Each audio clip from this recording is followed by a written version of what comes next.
For those tagging me and asking me stupid questions regarding the New York Yankees.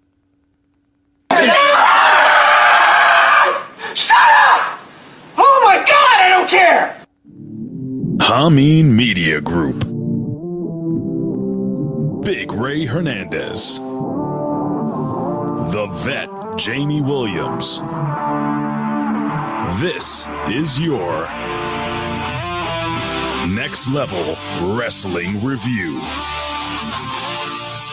And we are NXT.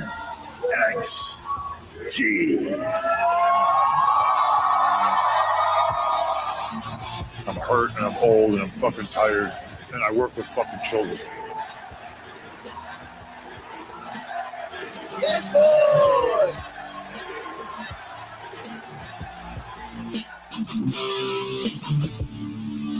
You fucking mark! All right. Let's get this out of the way. This will never be mentioned again until next year. New York Yankees are out of the playoffs. Therefore, it's time to switch over, folks. I don't want to have any questions. I don't want to have anybody fucking asking me, are you okay, Ray? It's just stop. Enough. All right? I've been getting harassed on social media. And I, my friend, do not want to deal with this anymore. So I say to you, in the words of a great philosopher, go fist yourself. But it's time to switch over, ladies and gentlemen.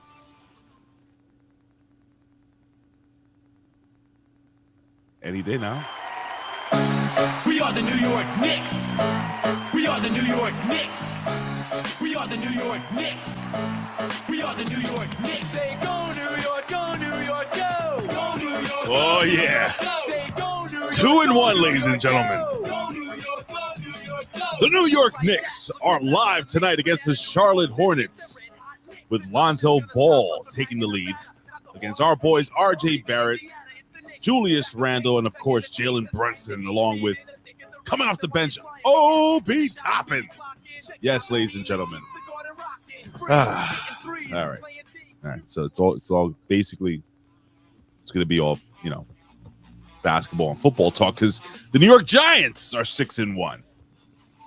One hell of a season. If I see any brooms in the chat, you will be blocked. Not timeouted. Blocked. That is one warning. Ladies and gentlemen, I am the reporter of the people. Actually, the pundit of the people. The pundit of the people. I'm still working on that. I'm the pundit of the people, the man with the plan, Big Ray here to stay, to talk some lucha libre, which is your Spanish lesson for wrestling today. Ladies and gentlemen, I'm not alone. No. We had a conversation about candy corn. And have you ever wrestled a bag of candy corn in the pole match? Well, this man has, and he's won multiple championships. Ladies and gentlemen, I'm talking about the one, the only,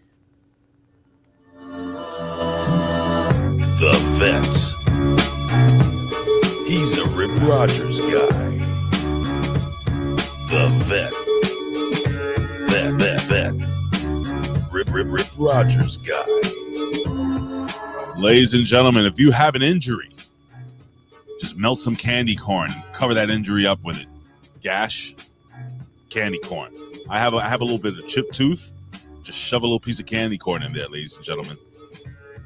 You can glue candy corn pieces together. You can make a crutch out of candy corn. Did you know that? Anyway, ladies and gentlemen, he is my homeboy, my partner, my friend. He's a Rip Rogers guy.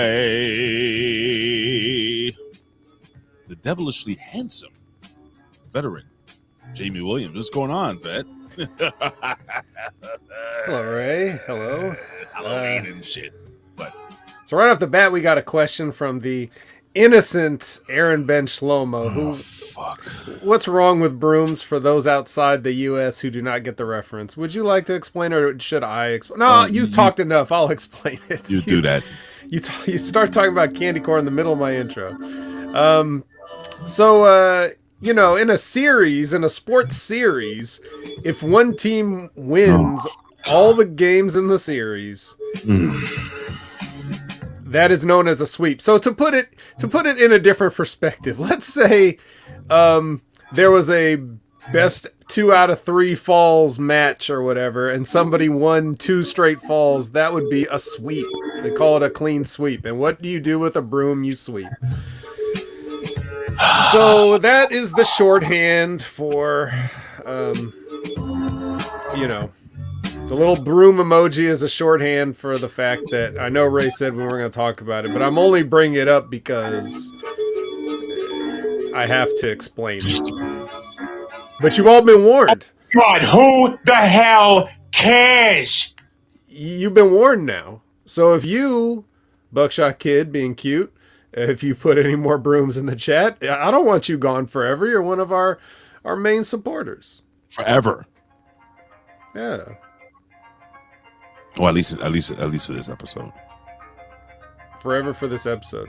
I guess you could undo a ban, right? Like, that's totally at your discretion, right? I don't know. The CM Punk, they're talking about CM Punk coming back to WWE, so anything's possible. Well, I was thinking more in terms of the YouTube, but whatever. So there's your explanation, and now we'll never speak of it again. I mean, not till next spring, at least. What, are they going to get swept again next spring? All right. Shut up! Oh my God, I don't care!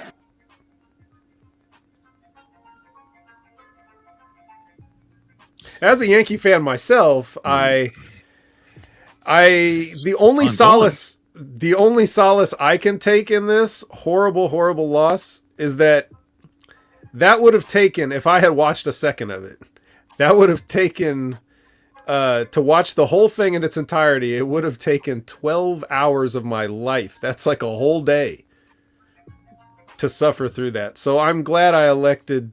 What are you talking about? You talking about the amount of the hours watched game wise? Four games would have been about a day's worth of baseball. And so I saved myself those 12 hours, and hopefully I was productive with them. Anyway, how you doing, Vet? Well, other than this current misery that we're sharing about this sports season. That fucking sucks, dude. That really sucks, man. Yeah. But, I guess, like I always say, when you've got more championships than any other sports franchise in the world, what's another one, really? We don't need it. I almost lost a friend. Oh, really? Guess who that friend is? Over this bullshit. Who was it? Big Vito. Oh, really? No, you guys, no. You were just really going at it. You didn't see him on Twitter? Well, I saw the Twitter thing, but it would have had to been more than just that for you guys to tag him. You probably had some private messages. Good morning, Jen. Good morning. It's a great day today, Jen. Good morning. Yankees lose. Tankies lose. Good morning, my bestie.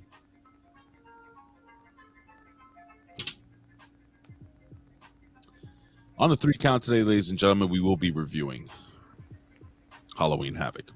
And there's there's no news. There's nothing really popping out. So listen, guys and gals in the chat. Oh, no gals. That's right. You know what? Safe travels for Liz. I think it's apropos right now to acknowledge me. Acknowledge me. You're gonna acknowledge me. You're there, sitting at home. Acknowledge me. All right. It's that time, ladies and gentlemen, we acknowledge all you fuckers, you uncle fuckers, as the great what is it, T&P? What are their names from Terrence and Phillip. Terrence and Phillip, yes. Terrence and Phillip Anywho, we kick it off, and Vet, I will ask you this: what are we testing on Lab Rat today? Candy corn. Oh, people really fucking sleep on candy corn. I think it's quite delicious. You like it, right? Seriously. Yeah, it's fine. It's, if you ever wanted to know what a sugary candle tastes like, break up into little bits. And don't change the flavor. Like they have, I'm sorry, I'm see like flavored candy corn, like strawberry. No, don't do that. Go ahead and do it. So Ray, are you one of those guys that likes things to never change? Because I'm one of those guys that I still like the classics, but like I also want to see something new. Like I don't mind. It's not like they're going to replace it. It's just it's on top of it. Like, okay, maybe I'll try the strawberry candy corn. If it sucks, okay, don't buy it anymore. If it's good though, if it's better than the original, shit, new favorite. So question. Yeah. Question. Were you the guy that drank New Coke? Were you the guy that drank Crystal Pepsi? Huh? Well, I was kind of a kid, so it was up to my parents to buy stuff like back then when those things came out. But they buy it and they teach you that bad habit of trying new things. Well, you got to know, right? Not everything was a Crystal Pepsi. Listen, some things just need to stay the same. I don't know. It's like if they had a Snickers and like, we're going to replace the nougat with peanut butter. It's not the same. They did that. They tried doing that. Yeah. But but here's the thing though, the Snickers didn't go away. You know what I mean? Like you're talking about replacing the existing formula altogether. Coming up with new flavors is not the same thing as like, starting from scratch. I don't think. So I'm always interested to try new things. That's why Ben & Jerry's is my favorite ice cream, because they always come up with some crazy new thing. And I'm like, I want to try that. So I love Ben & Jerry's. Cherry Garcia is my number 1. Chunky Monkey is a close number 2. Mm-hmm. You know what I've never had? The fucking the one with the little fishies in it. Fish food? Oh yeah. That's in my top 5. Oh, that's in my fave 5. Fave 5. Who was your fave 5 on MySpace? Oh no, the fave 5 was a T-Mobile thing, I think. That's right. The top friends you could have. You literally rank your friends on MySpace. Yeah. I got in trouble for something like that, man. I had 2 females in my top 5 at the time. And like one of them went to like number 1 and the other one went to number 2. But T-Mobile, I had the sidekick gimmick, and you could scroll with the sidekick gimmick, through your top 5. That is, what is it? Fave 5. Fave 5. Those are the 5 people that you can call and with not no waste, no minute usage, no data, nothing, just unlimited free talking to those 5. What a genius marketing idea. Until everybody just has unlimited everything now. We've come a long way, brother. Does anybody who has minutes anymore? Is anybody on their cell phone like, oh shit, stop talking. Like, I remember I didn't understand the concept of minutes. And I remember my first phone bill, $330. Oof. And this is 1998. Yeah, $300. That'd be like making one long distance phone call in the 80s. I was just like, hey, baby, let's have phone sex. Which is not as good as it is now. Unbelievable. Jerome is in the house, ladies and gentlemen. Jerome Hall, Lab Rat. I said that before. Jerome, what's going on, brother? We have the gorgeous, because Elizabeth's not here, so Aaron Ben Shlomo. Wonderful. Many holidays coming up on the Jewish holiday calendar. So big shout outs to him. And of course, our friend Yohimbo, who I just actually followed on Twitter. I didn't even know he was on Twitter. Oh, he just got on it, right? I mean, not too long ago. So big shout outs to Yohimbo. The mighty Bobo is here with his incredible beard. Mm-hmm. I wonder what Bobo looks like without the beard. Bobo, do you have any pictures just like clean shaven? please send them to my private message. We have the artist. Now it's hashtag the artist. He's morning. Good morning, all. Busy. I bet Ray won't be. Shut the fuck up. You know what? All right, no, I'm not gonna do it. Yeah, that was before.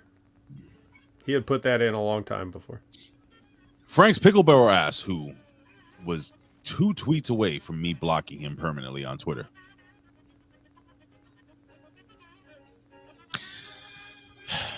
Who else we got here?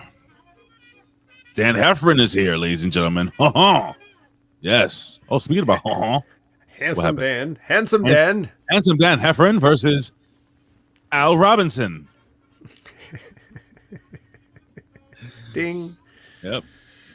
This match is scheduled for 25 falls. Bare knuckle boxing. It was just boxing. This is not bare knuckle boxing. Bonjour, he says. Bonjour, mon ami. Oh, he's speaking French. What the fuck's going on here? What else we got here? We got Canada Spit. Oh, I'm sorry. Before that, we have a cold XX blooded XX. He's here. I love you too, buddy. See that? That's nice. You know, you guys know I'm suffering, right? Like, that just sucks, dude. Anyway. I don't know why anyway. Canada Spaceman. Ray, just stop watching baseball forever. You'll be fine. He's got a point. I can't. Well, you've got a point. So. Two counterpoints cancel out. Buckshot Kid is here.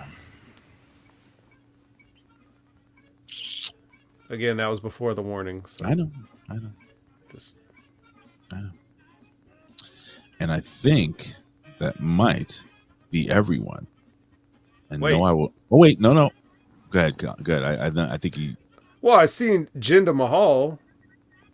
Jinder Mahal. I don't recall if you said him. Not and yeah, yet. Surjam. He's Surjam. learning the youth. What's that mean? He's a teacher, and we got Sergio and Media M5 as well. Hold on. But they're over in the other chat. Like most of the people are in one chat, and then you got a few stragglers in the other chat. Yeah, they're in the Hameen media, the Bin Hameen channel. Yeah. Right. So Surjam. Let me see. Well, so watch live. So he's teaching people. Do you have a rainbow flags in your classroom? And do you go by he, him? Just wondering. Once again, he said Media M5 is in the chat. What's going on, Mr. Media M5? Very handsome fella. Very handsome fella. Handsome Dan Heffron. Sergio Rango. The new Coke flavors suck. I agree with you. It was terrible. It was bad, bro. You don't... Unless, ladies and gentlemen, brother of former WWE champion Jinder Mahal. Jinder Mahal is here. He says candy corn is undercover fentanyl. Well, sir, if you don't have any proof of that, we're going to have to move on from this, sir. And I think that might be it, right? As of now, I believe. Oh, this is my good buddy right here. My brother, Anoop. He's actually a good brother, bro. Really good. Just flying in under the wire there with the last second hello to get acknowledged. Well, ladies and gentlemen, I think it's time. Listen, Halloween is right around the corner, brother. So instead of doing, let me see, what are we doing here? Do I have this all set up? Of course I do. Why? Because I'm fucking awesome. Ladies and gentlemen, let's review some Halloween Havoc.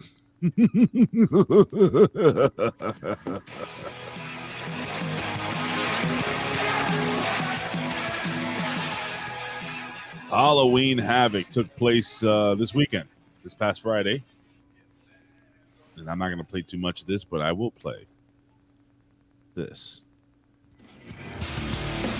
This is the 3 Count with today's biggest stories in pro wrestling, world news, pop culture, sports, and more.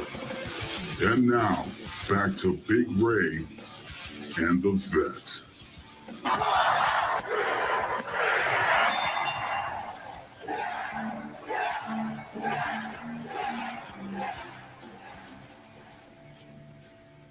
All right, it's the 3 count, ladies and gentlemen. You know, in the 3 count, it doesn't always have to be wrestling. So one of the topics I wanted to talk about really quickly before we jump into Halloween Havoc in the review, Bet, did you get a chance to watch Halloween Ends? A chance? I probably had several chances, and I turned them all down. May I say... The word of mouth on this is unlike a lot of things, where no matter how bad a movie is, you'll always find some mouth breather that will try to defend it. And yeah, I did see a couple, but I just assumed that those people probably heard as much bad hype beforehand and then tried to like salvage it or whatever. But I didn't like the other 2 Halloween reboot things. So hearing how bad everybody thought this was, I was like, well, it's got to be even worse than they think. So I missed it. But what do you think, Ray? You look like you saw it. I did. I'm not a horror movie fan because horror movies don't scare me. Right. And I guess the point of horror movies is to scare you. There's only 2 movies that ever fucking scared the shit out of me that I actually have nightmares to this day. Okay, number 1 is the Ric Flair documentary. See, if I didn't stutter, it would have been funnier. It was, yeah. Stupid ass. Which one? The 30 for 30? Jesus, that was creepy. No, what's this? The fucking Exorcist. Okay, yeah. Bro, that is just not. They should never. That's terror. The commercials. As a kid, I used to watch the commercials, and I used to be, I used to, oh God, so scary. I was very scared of The Exorcist. Did you watch The Exorcist or no? Yeah. Were you scared of it or no? Not really, but I get it. What do you get? Well, like, you know how I can sort of sympathize with people who are scared of it, because like I'm watching it, I'm like, oh yeah, that's pretty scary. But it's not like I'm sitting there scared, but like my brain recognizes it as like, oh yeah, that's a scary thing.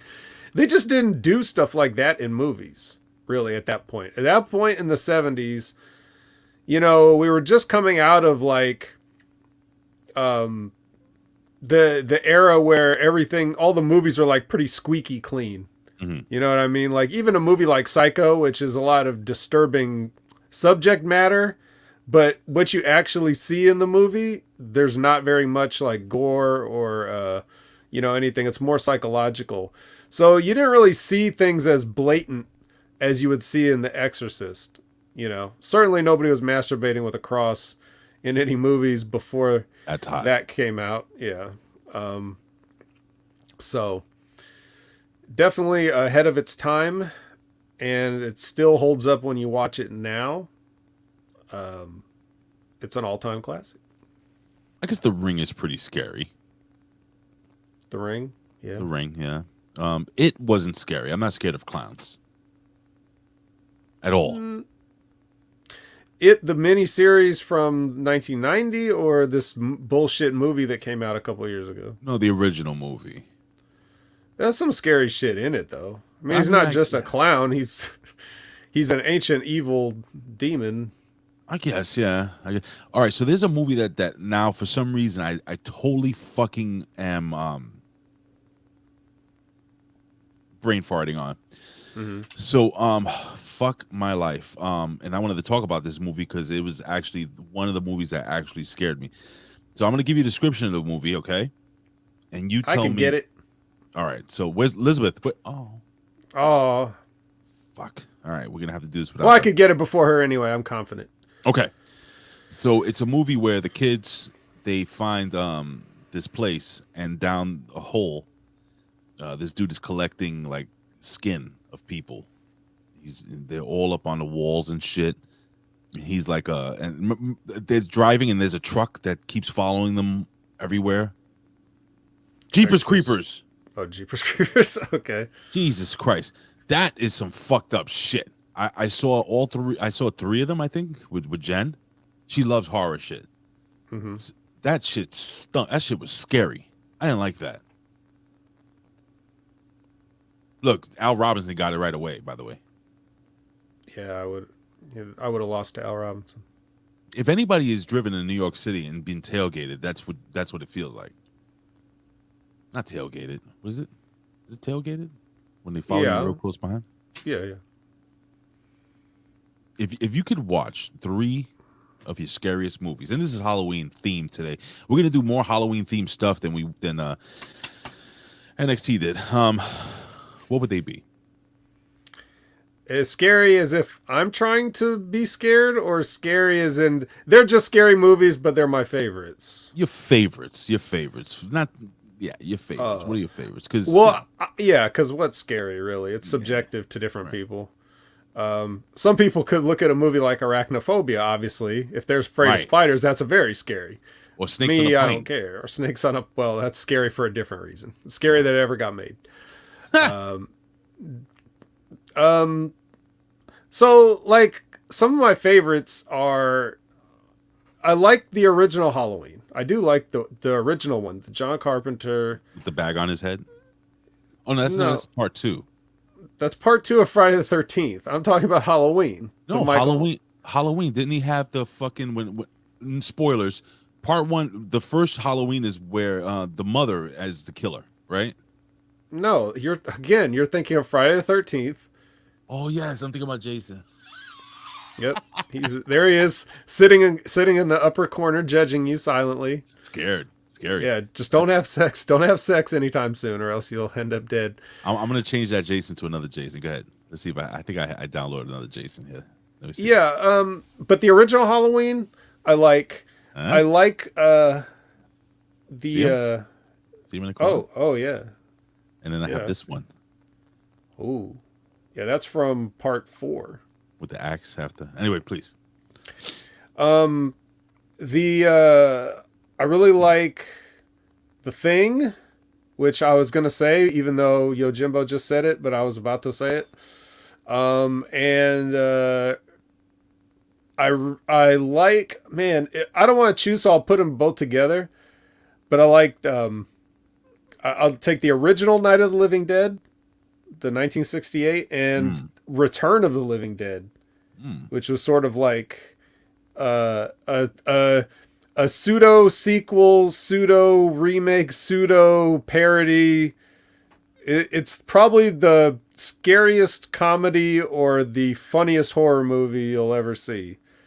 Return of the Living Dead. If you've never watched it, 1985, I want to say, go check that one out.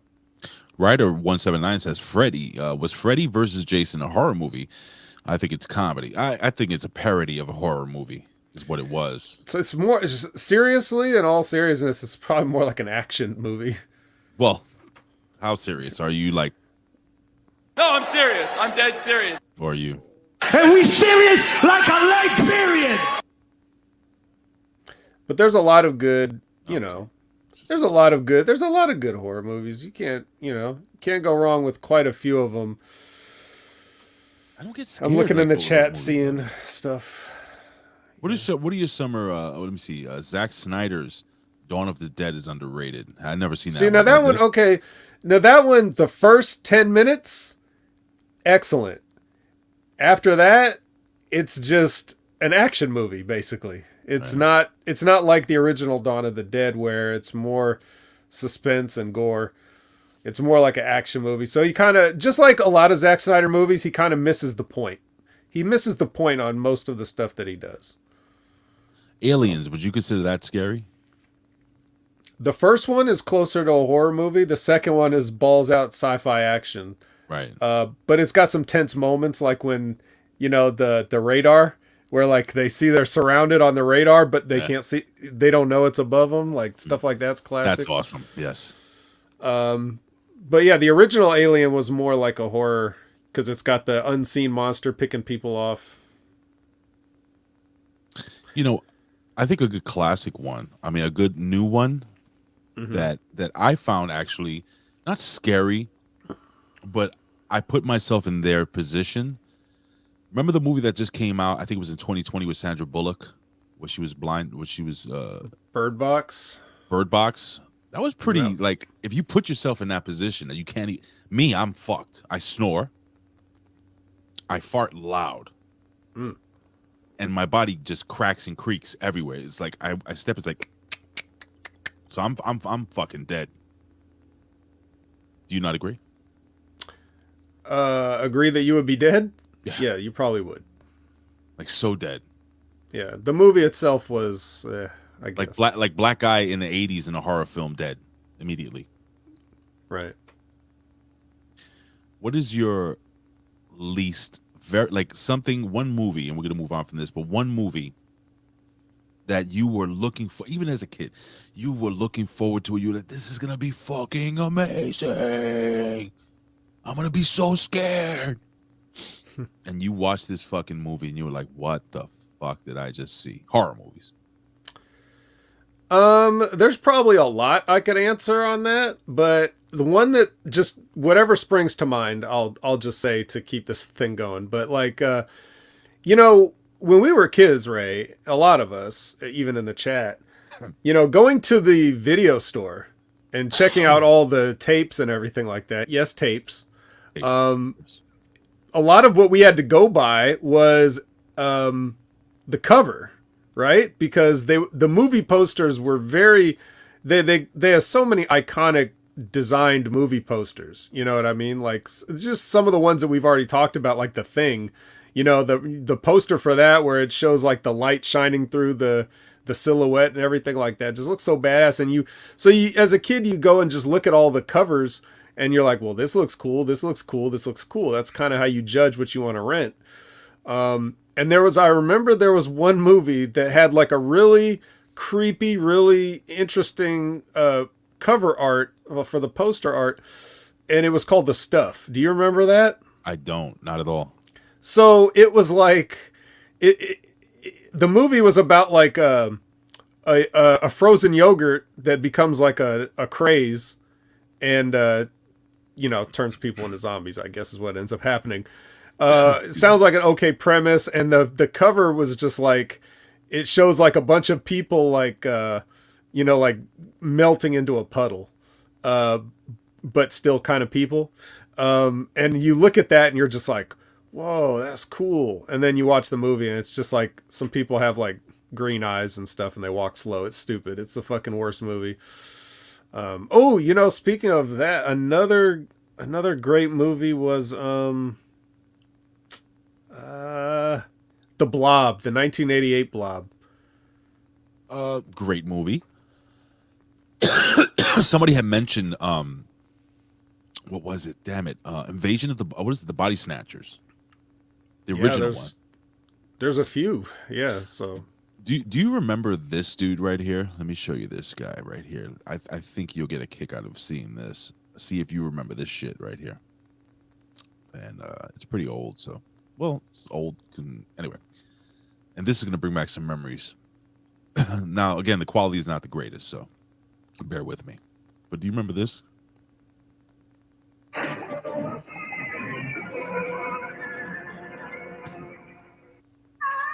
Welcome to the first annual Joe Bob Briggs Dusk to Dawn Friday the 13th Marathon.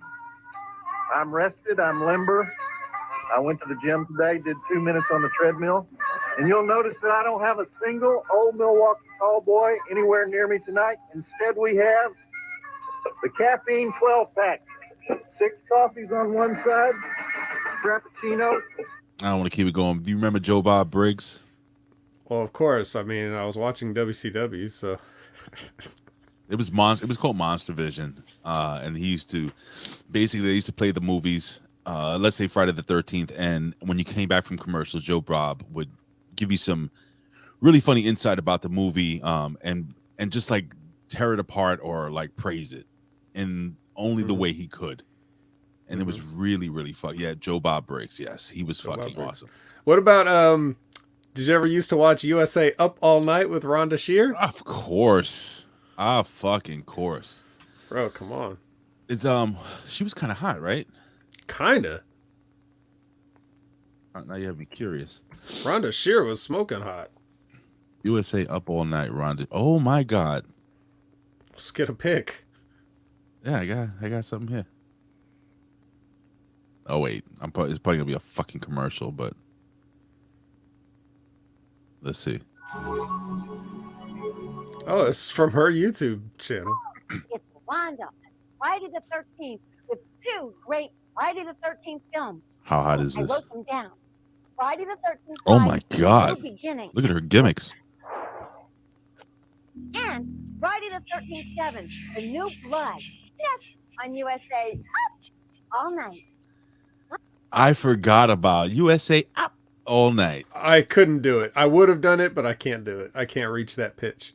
Yeah, like the artist says, right up there with Elvira. Elvira, also Cassandra Peterson, smoking hot. She got her own movie. It's like Elvira, yeah, man. Yeah, you know, I mean, that was a thing.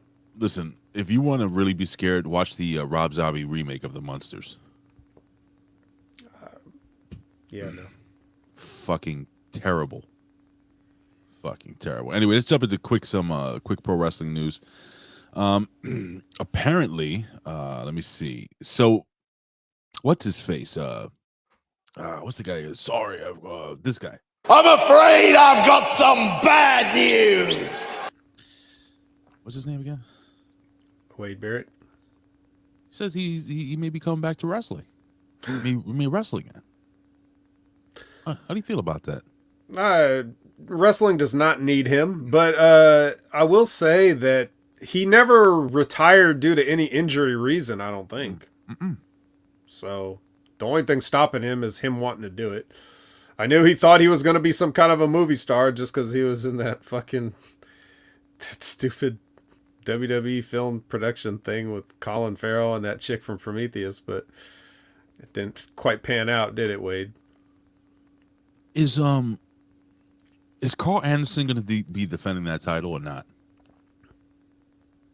The never open weight title in New Japan.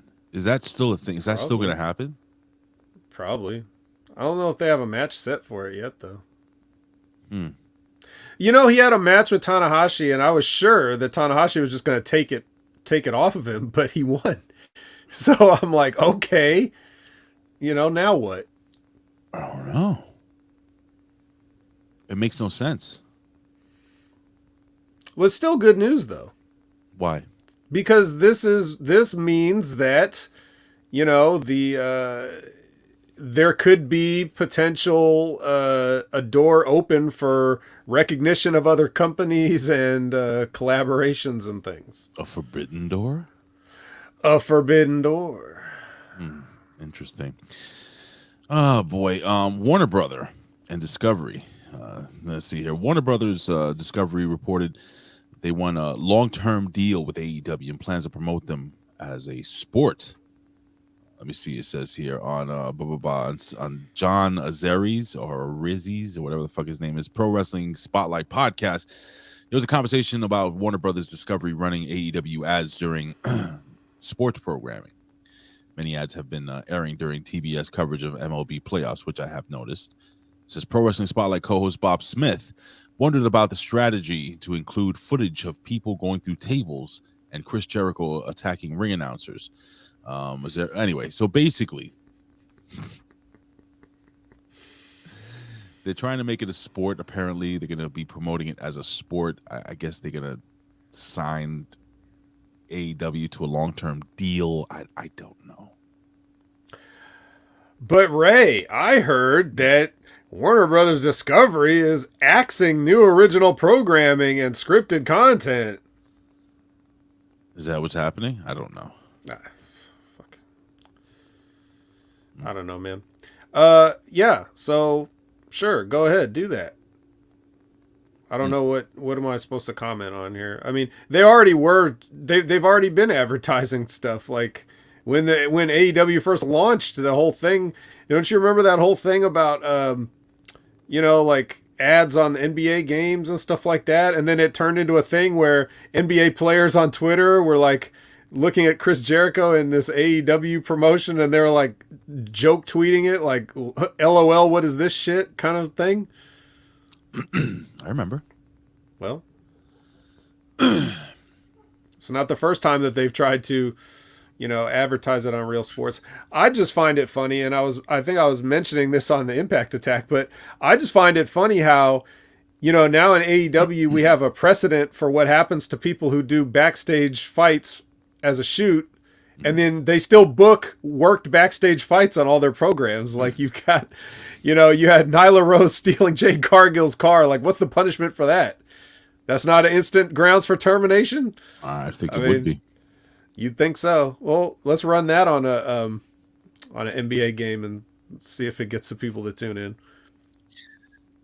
Let's talk about the elephant in the room here when it comes to pro wrestling.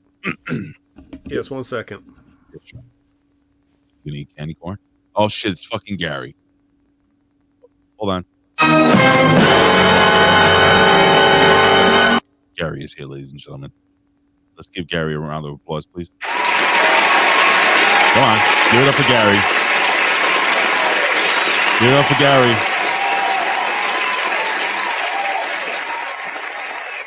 Give it up for Gary. The crowd settles down. Oh no. Oh no, it's getting louder. Gary, you're over.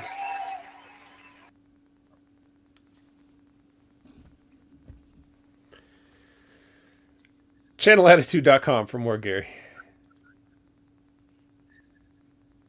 All right. What are the chances that CM Punk will go back to WWE after they buy this contract? And by the way, there's news going around, and it's nothing that it's you're going to find much on the dirt sheets, but news that I've heard. And that is that Tony Khan is now going to flip the script.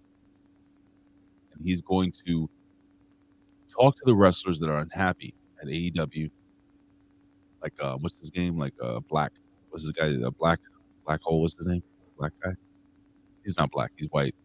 Like a Undertaker. A Dutch Undertaker. What's the name? Oh, Alistair Malachi. Malachi Black. Talk to people like Malachi Black, Eddie Law, all those guys that apparently are not happy, allegedly, in AEW, and he will be granting them their release. With that being said, oh, I'm sorry, Cobes. No, then I was just waiting. No, that's the big news there. That it looks like Tony Khan's like, hey, you want to go? Just go. And this is a per Meltzer. Maybe. Okay. Buyouts and stuff, you know, they're going to buy everybody out. But with that being said, should WWE bring CM Punk back as a part-time wrestler, like a Brock Lesnar or something like that? Should they? Yes. Yes. Why should they? Because he still has some value. But didn't he just say, I'm hurt and I'm old and I'm fucking tired and I work with fucking children. Yeah. Will you not deal with that? You know, if you went over to... Yeah, no, it would be, it would be a pain to deal with. It always has been. He always has been. Just like most people in that position are pains to deal with. I'm sure that, you know, Brock Lesnar has been no picnic over the years. Shit like that. So, you know, Shawn Michaels back in the day, I'm sure anybody would be happy to tell you that they would much rather he just fucked off way earlier than he did. This is what you get with a certain level sometimes. Not all the time, but sometimes. Like a next level? Like a next level. Yeah. Do you agree with Lab Rat here? What he says here? Okay, WWE had their chance for Punk. Even Fox was going to split the bill and still said no. Why would you want cancer in your locker room? I don't disagree with you, but the reason why is because cancer sells a lot of merchandise to these people who want to buy it. Look how many people, if you've ever been to, Ray, the last time I was at whatever the event was, like a Raw came to my town or whatever. And when I'm just walking around the concourse before and after the thing, the amount of fake replica belts that I see these motherfuckers carrying around, these things are $300 a piece minimum. Very expensive. Okay? They want to buy stuff. If you tell them you've got a brand new CM Punk t-shirt that they can only get at WWE shop, they will buy it. And at $29 a pop, You sell a million T-shirts. That's $29 million. So, yeah, I think they'll take it. But is it worth it? No. Do they need it? No. Will they go along just fine without it? Yes. Will CM Punk be just fine without going back to wrestling? Yes. Did CM Punk have enough money to live the rest of his life before he went back to AEW? Yes. But the thing is, Ray, fans can't get out of their mind that all wrestlers ever want to do is wrestle, because they see so many guys who didn't save their money always keep popping up for these paydays.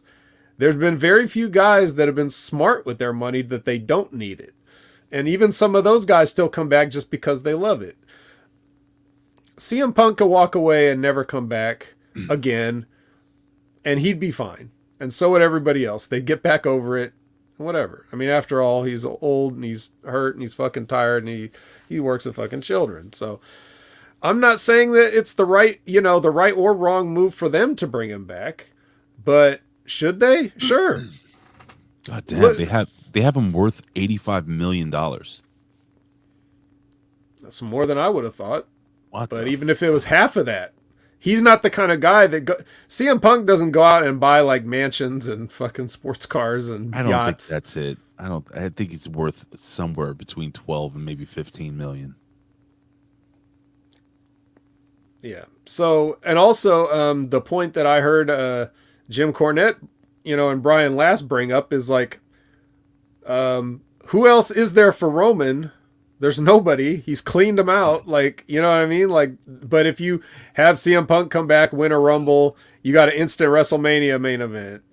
Something like that. Okay. Now, like, again, that's not my idea. I'm giving the credit to them for saying it, but it's something to think about. Because Cody, I don't think is going to be ready in time for WrestleMania, even if you wanted to go that route. But imagine having CM Punk and Cody if they're petty enough to like really try to stick it to AEW, that looks that's pretty much sticking it, right? Like, that's a big main event at WrestleMania or at a SummerSlam. Mm-hmm. So, all right, good talk. Vet, so you watched Halloween Havoc this week, right? This weekend, you said off air. Yeah. Okay. So, my friend Tommy Wonder, he's in the chat, and he's like, "Oh my God, NXT is back! This is the greatest pay-per-view in the history of NXT." I'm like, "Really? Holy shit!" I was gonna watch it. I was just gonna like read through the thing, but I said, "Let me fucking watch this thing." And we kick it off with Julius Creed and Damon Kemp. That's not what we kick it off with. What do we kick it off with? I wish we kicked it off with that. That was like almost the end of the show. Was it? Oh, all right, no, you want me to... Yeah. You could do it. I'll do it. Let's do it. Halloween Havoc 2022. We get a Chucky intro. That's probably all downhill from here. Chucky is the highlight of any of these shows, and that's not necessarily a compliment. No. It's just a fact. And then we get our host is Shotzi. She's the Joker. And then we get this. What we kick it off with is what else? A North American Championship ladder match. In my notes here, I just wrote down a lot of dangerous shit, because it was. And Wesley wins. Was that your prediction, right?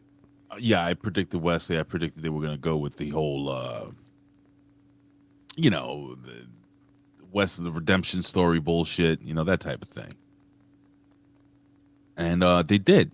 And listen, I mean, the guys gave it their all, I think. Oh, yeah. But I told Tommy, I said, Tom, you wrestled everywhere, all over the world. You wrestled in Canada. You did some work in WWE. I'm like, bro, how do you open a show with this shit? You got everything. Not only did you get fucking every spot possible, not only did you get 5 different type of wrestlers, but you got a title change. So how the fuck do you go up from there? So This is a main event. Bobo says a fan almost got hit with a ladder. I believe I know what he's talking about. It looked like somebody. It looks like somebody did get hit when the Ridge was trying to pull that big ass ladder. Yep. And the people were just slightly off camera, but the way they were reacting, it looked like somebody did get hit. Yeah, it was pretty fucking funny. I gotta be honest with you. It was a heavy set African American woman sitting there, and she was very scared. So, anyway. Yeah, I you know, this whole thing, this whole show, it's just like all these gimmick matches. You're basically, for me, you're just basically saying, Vet, please just turn this off. You don't want to see this. That's basically what they're trying to tell me. Because it doesn't matter what the stipulation of winning the match is, everything is the same. Like, everything goes, there's no strategy to anything. It's people can just do whatever they want in every match. And then by the end of it, you're looking at, we're expected to just watch a triple threat match, like after we've seen all this. But even in the triple threat match, technically there's no disqualifications, so they can fight outside and use weapons like everything else we've seen. But anyway, like I said, Wesley wins. Then they bring out a coffin. Then we get... All right. Hold on. Don't just fucking go by this. Well, we're not. This is just them bringing it out. There's nothing else to say about it yet. There's a ton to say about it, but go ahead. No, there isn't. Okay. Toxic Attraction and Alba Fire. We get a mini movie. Okay. And my note on this, it's like, you know, their typical haunted house. They've got to do some haunted house bullshit every year on Halloween Havoc. And my note here is, feel myself getting dumber. So anyway, this ends up with Toxic Attraction, the two girls left in the haunted house, and Mandy getting driven back by Alba in the SUV. This segment right here killed it for me. Like, killed any... Like, I was like, all right, they opened up this shit with a fucking crazy, you know, fucking match. All right, great. We have a new champion. Then we go to this cartoon bullshit. This Scooby-Doo bullshit. This cheesy B-movie bullshit.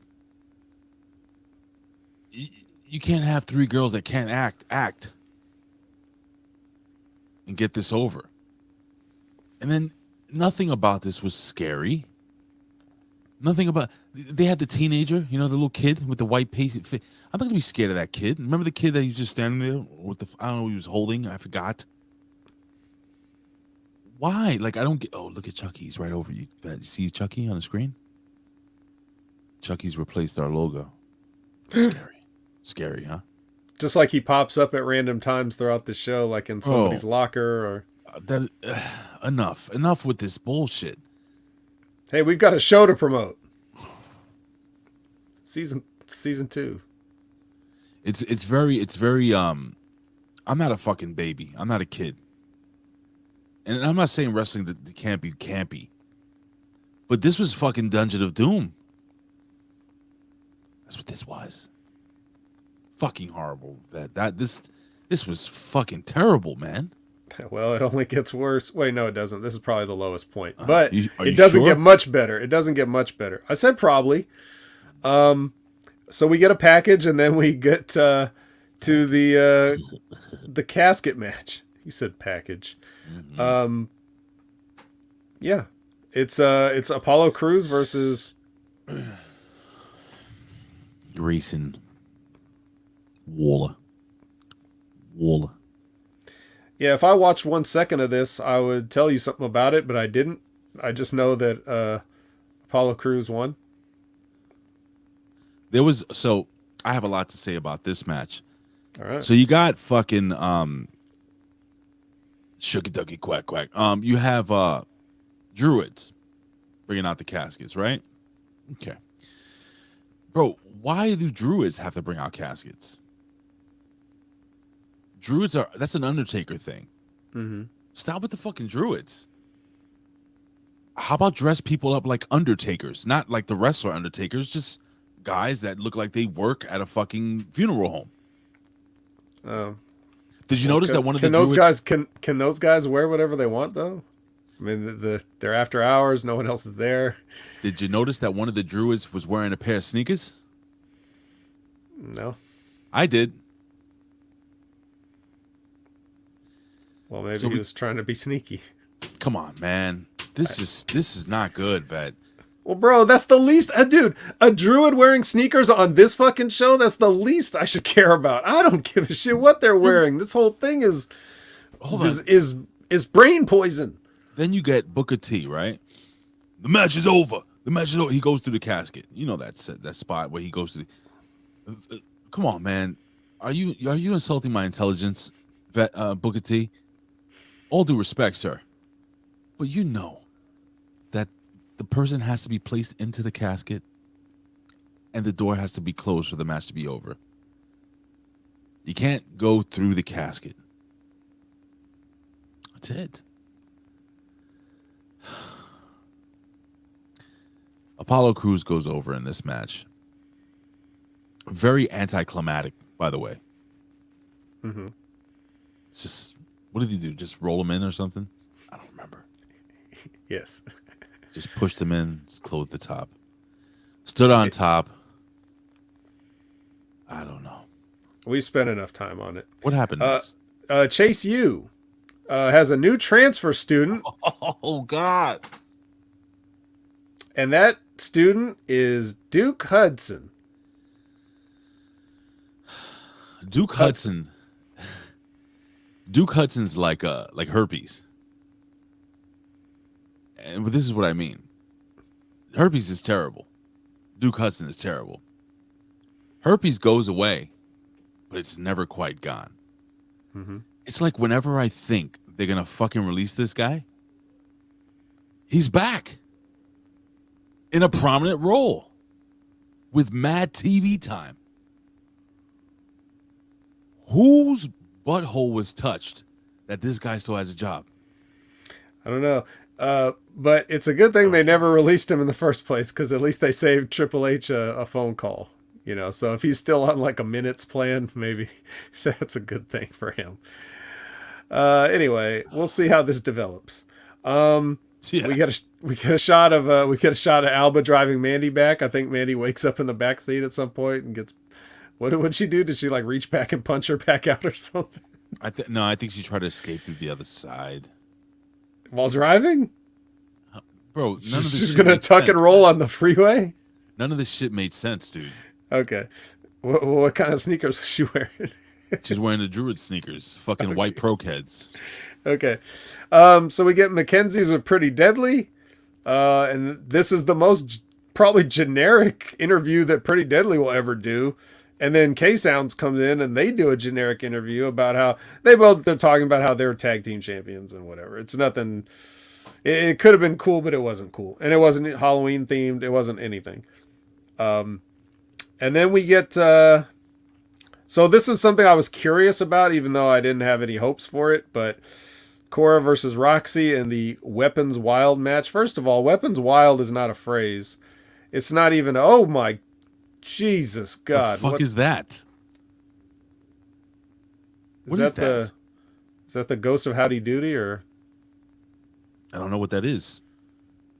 Vet, can you communicate with this person or thing? Give us a sign. Halloween. It's me, the ghost of developmental contracts past.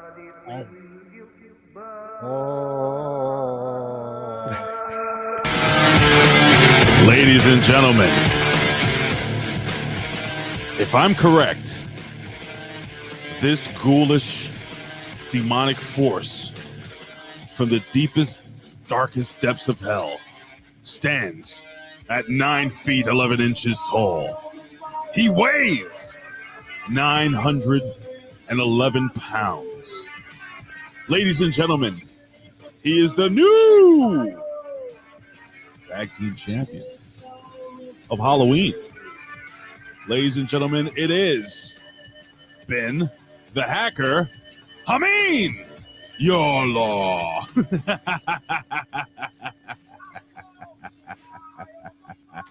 You never looked so good, brother. What's good, guys? I saw you guys have been beaten down by NXT, so I figured I'd come to spread a little Halloween cheer and scare you even worse.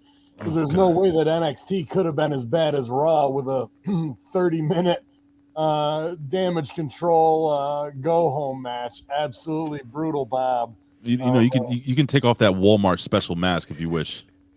I know you're fucking. I know you. The top of your lip is just soaked. There you go. Jesus Christmas. God. So anyway, so you were saying something about what is that? Yeah, man. Absolutely brutal week this week in wrestling from WWE. Is it because Triple H has got COVID and they're trying to kayfabe, but people are stop or not on TV, and heels are getting beat down by baby faces, getting heel heat on the heels, and we've got amateur hour middle school level production at these premium live events. It's anything but premium. And nobody gives a shit because all we're doing is waiting to get to Saudi Arabia to cash in on that, dude. So whatever's going on with Shawn Michaels giving teary-eyed hugs backstage to indie marks who were able to complete a match that's meaningless and nothing in the scope of wrestling history, and then goes out to do a Tony Khan scrum afterwards because we've learned nothing from hugging talent and then going facing Mark Dirt Sheet reporters. Could you lower Shawn Michaels' acumen, the greatest wrestler of all time, anymore in 1 week? So absolutely ridiculous. The last 2 weeks of wrestling, the lowest point of probably Bray Wyatt's career this past week, with a terrible promo on SmackDown that was mixed with an indie emo song that didn't fit it at all, and you couldn't even hear it. It's just either sabotage from the old man holding on to power and a creative team within a creative team. You even heard Road Dogg say, "I'm not in those circles anymore." Meanwhile, we're getting a Dakota Kai and Io Shirai and Bailey 30-minute go home. And the return of Nikki Ash looking like an extra in Grease. Like, it's just absolutely fucking terrible at every level. I thought she had the 80s porn star gimmick going. Dude, she looks like every girl named Jennifer I went to 8th grade with. Hey, that's my wife's name, brother. Well, I mean, 92 hair Jennifer. Oh. With a goddamn blast shield on top of her head. Is that we're back to that now? And people are going to start wearing skids again and Jenko jeans. I think JBL got a Jenko suit with the size of his pants that he was wearing. He couldn't. It was one of the worst things ever, man. So if Triple H is home because he got vaccinated and his heart's exploding, or the fact that he may actually have COVID, even though he's double vaxxed, I think that players were put into situations this week, and from on high of the Godfather's dark den, word was handed out on how shit's going down, because we're right back to delusional, shitty production, sabotage from inside, ribs on Michael Cole, all at the expense of the performers' scripts, the audience's attention span, and the quality of their show. Devil, is still in power exactly where he used to be, bro. And these kids at NXT are double rotten most of the time. And what's going to happen when they start bringing in NIL kids, like kids who have no idea about character? How do you think the show's going to go then? If you think we're at a middle school level now, it's going to be 4th grade finger painting pretty much, dude. So how's your week been? I'm good, man. I just made some bubble hash with my leftover trimmings from my summer grow. So that was a fun thing this morning. My arm's devastated and tired, but Wednesday's always a day to catch up on business with Horseshoe Genetics. So I'll be working on that. But I saw you guys were on, man. And so you got 2 bald-headed motherfuckers. Might as well have a 3rd one for a minute. Very true. Vet, I feel bad though, Ray. I'm not trying to bust your balls, and I love that you and Big Vito are such good friends now. But I did feel bad for you, man. I always, like, even as a team, I don't care that much about, like, the Yankees or that my cousin likes the Bills.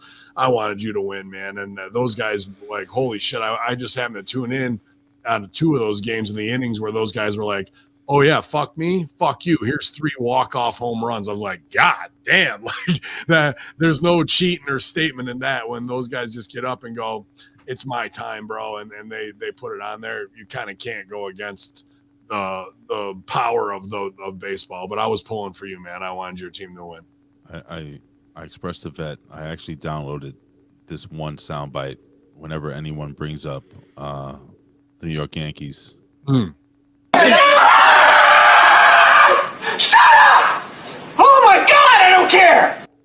Oh, okay. Well, I'm sorry, man. It was cool though with your boy getting the fucking home run gimmick. I mean, that's something to hang your hat on, like far better than others, dude. I was telling you, it was just days and days of Big Vito. Hey, Ray. Hey, how you doing, Ray? Hey, what's going on? It would have gone the other way if you went over. Don't act like I pick up the cell phone. I had to block him so he could just leave voicemails on my shit. Hey, good morning, Ray. How the Tankies doing? Good morning. Yeah. Everything good? How's my bestie Jen? Ray, how come you're not picking up the phone, Ray? Yeah. Damn fuck. I'm a very good driver, Ray. He's a terrible driver. Yeah, no, I mean scary. Anyway, but yeah, man, I was hoping for you, but whatever. Yeah. Giants are 6-1, buddy. We can fucking say that. I told Vet, I kicked off with the New York Knicks. We are the New York Knicks. The Knicks It's are too early to give a All shit. right, you know what? God damn it, crush my Vet. Oh, hey Ben, how's it going? What's up, veteran? How about these two new developmental top stars, Shinsuke Nakamura and Apollo Crews? Man, Like, they may have a future in this They might. business. Did they put I haven't watched, but is Admiral Aziz back with or Commander Aziz, whatever the fuck part? I don't know where he was in his military career. No, he's just off. He's just gone now. Yeah, he's been dishonorably discharged at this point. Yeah, man. Yeah. But Yeah, I don't know, man. You This is, didn't watch Halloween Havoc, did you, Ben?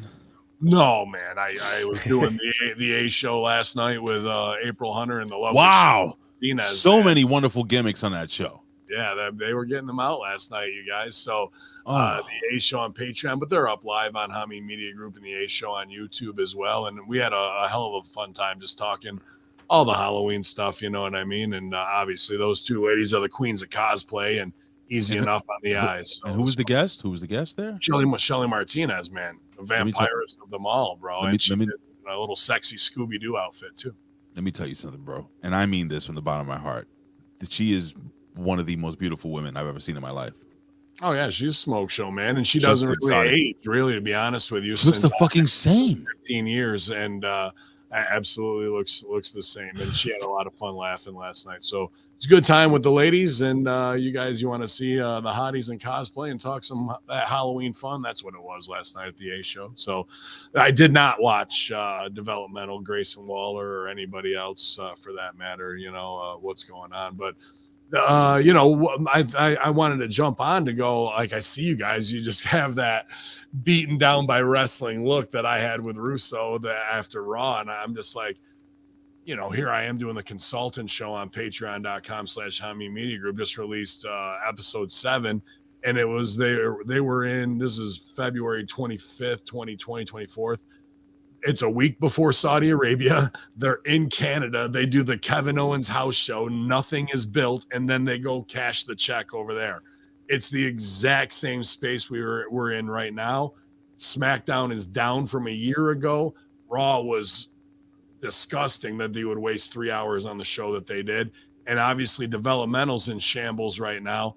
What are we doing? Because do you guys believe there's a creative team within a creative team, and now everything's fucked? So they did all the, let's open the 12 days of Christmas presents and bring people back, but we had no plan for them. We've got top stars that they could be getting over, like with Boogs and Shinsuke, and filling little time. Instead, they're in developmental. Apollo Crews was a Nigerian. Who knows what the fuck he is now? And they're just trying to hold on to their jobs. Meanwhile, we got Druid segments on the developmental show with people wearing fucking Air Force Ones. Or See, whatever. he saw it too. No, I heard you bitching about it. Oh, okay. It's true though. But I was like, what the fuck? It's about attention to detail and caring. We're trying to do way too much and look way too amateur. So what really needs to happen to inject something into WWE? Because these nil kids aren't going to get shit about character. And if we're already hurting, what hope is there for the future, man? Like, how do we shake shit up here and get back on track? You don't. There's nothing. It's fucked. It's over. Wrestling's just waiting to die. There's no saving it. There's nothing anybody can do.